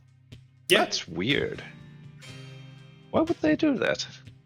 Anyway, here's some mood settings for what I pictured the particular thing here was. When do you arrive? Yeah, I mean, Victor will suggest that we wait for a while. Peter's not much use if he's half dead. And the threat here that we are sent to deal with, or at least research, sounds particularly dangerous. Yeah. Now, Vegas, being the big city in the area, is the place you would stop to, 1, recuperate, 2, investigate stuff, gather information on what it is you're dealing with, or even just on Nevada in general. Now, it hasn't come up yet because you were sort of busy, but it is probably worth noting, figuring out exactly what sort of cryptids this place even has. Which, if you go to any sort of store, like, oh, tell me all about the fun local legends of Nevada, they have some for you. You know where I'm going to go? I'm going to go into a casino to the low bill, one-eyed checkies. What are they called? Like the machines you play. Sit next to an as old looking woman as I can and ask her about the local legends. She's bound to know them. Well, maybe. So that's my plan. Also, it's something I can do sitting down, and I'm half dead. Yeah. For a few weeks, you plop yourself in various places in Vegas and gather intelligence while you heal up somewhat. Yeah. And gather information so that we have a nice bundle of information to throw you into the thing you're actually traveling towards. Fair enough, right? Yep. Yep. Are we going to stay inside the strip or outside of it? I Outside imagine is not at a the lot expensive cheaper. place. Also, Yeah. with all the police being in this area, maybe not cause a ruckus here. Yep. Also, almost most CCTV cameras in the world in this like a strip. So Yes. Which is why Not much the gets thing you're actually unreported. doing with the cryptids is not inside Vegas. It's, somewhat to the south.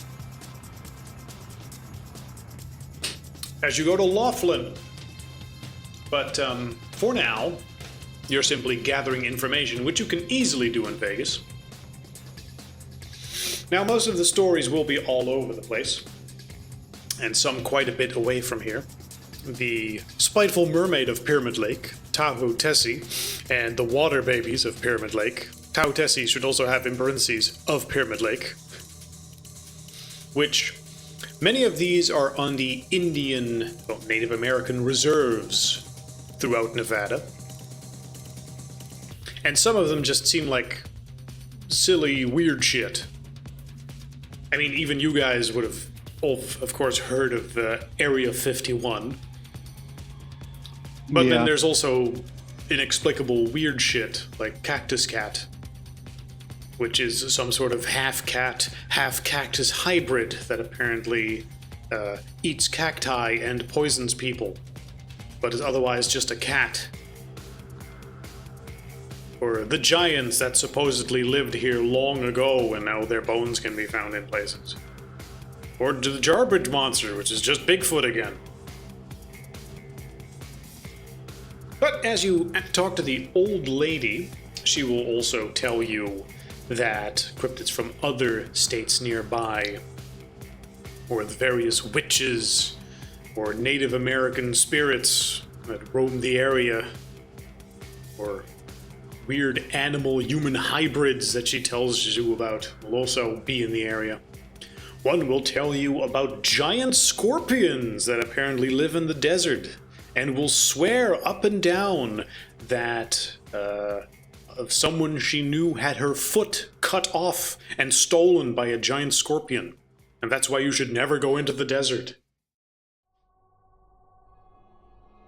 Some of these, might be true. Some of these might be incorrectly portrayed, and some are probably complete bullshit.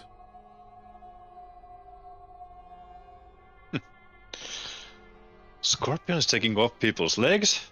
Now that's real stuff. Well, according to a guy I talked to, most definitely that one is real. Yeah. And apparently you need like a 50 caliber to pierce their armor. Glad she knows that.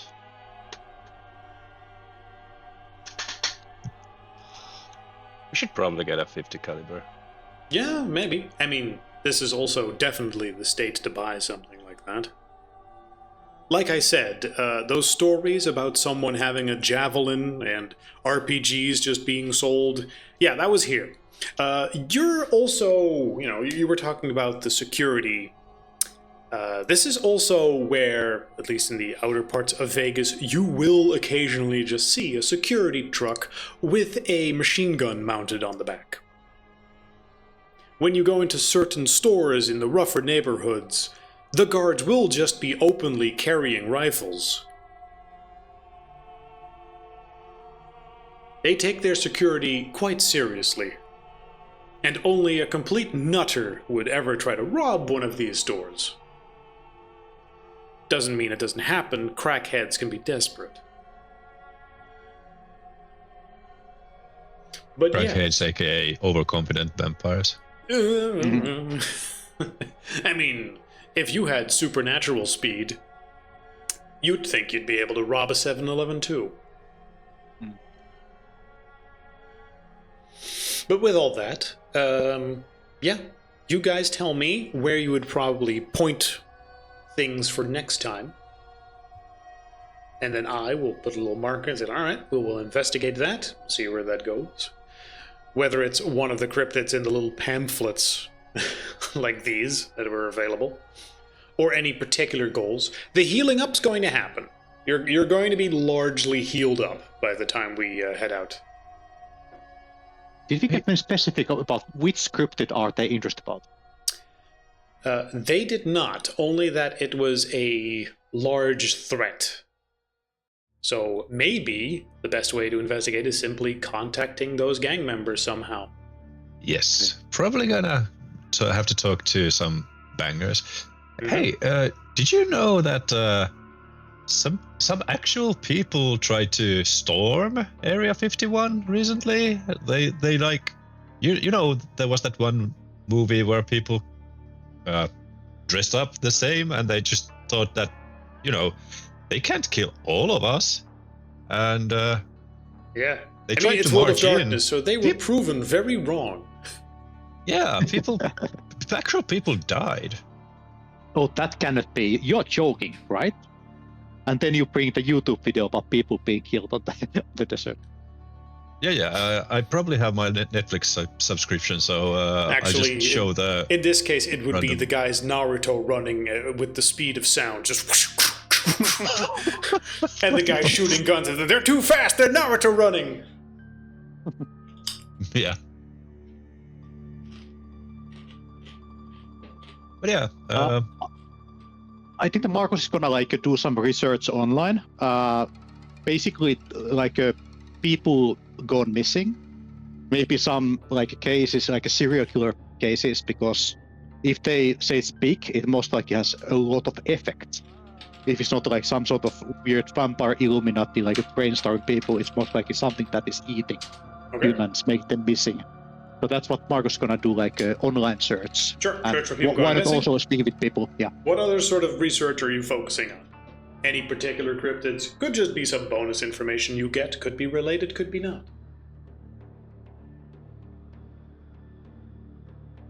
Peter, what are you focusing on besides healing and talking to old ladies? Rare opportunity to actually investigate Area 51 and rumors about that, definitely in it. All right. Victor, what are you researching?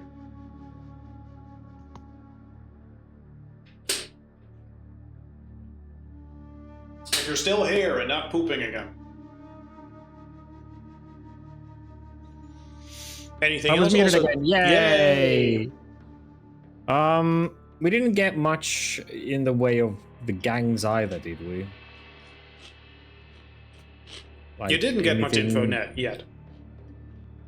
Right, but from the Arcanum, they didn't Yeah. really give us much anything. I other mean, than, all oh, you were gangs. told is gangs are active over there, and a gang war that was going over there, and all of a sudden not. I can tell you already that the gangs in question are Bloods and Crips. Bloods and Crypts. Mm-hmm. Oh, well, that sounds positively jolly.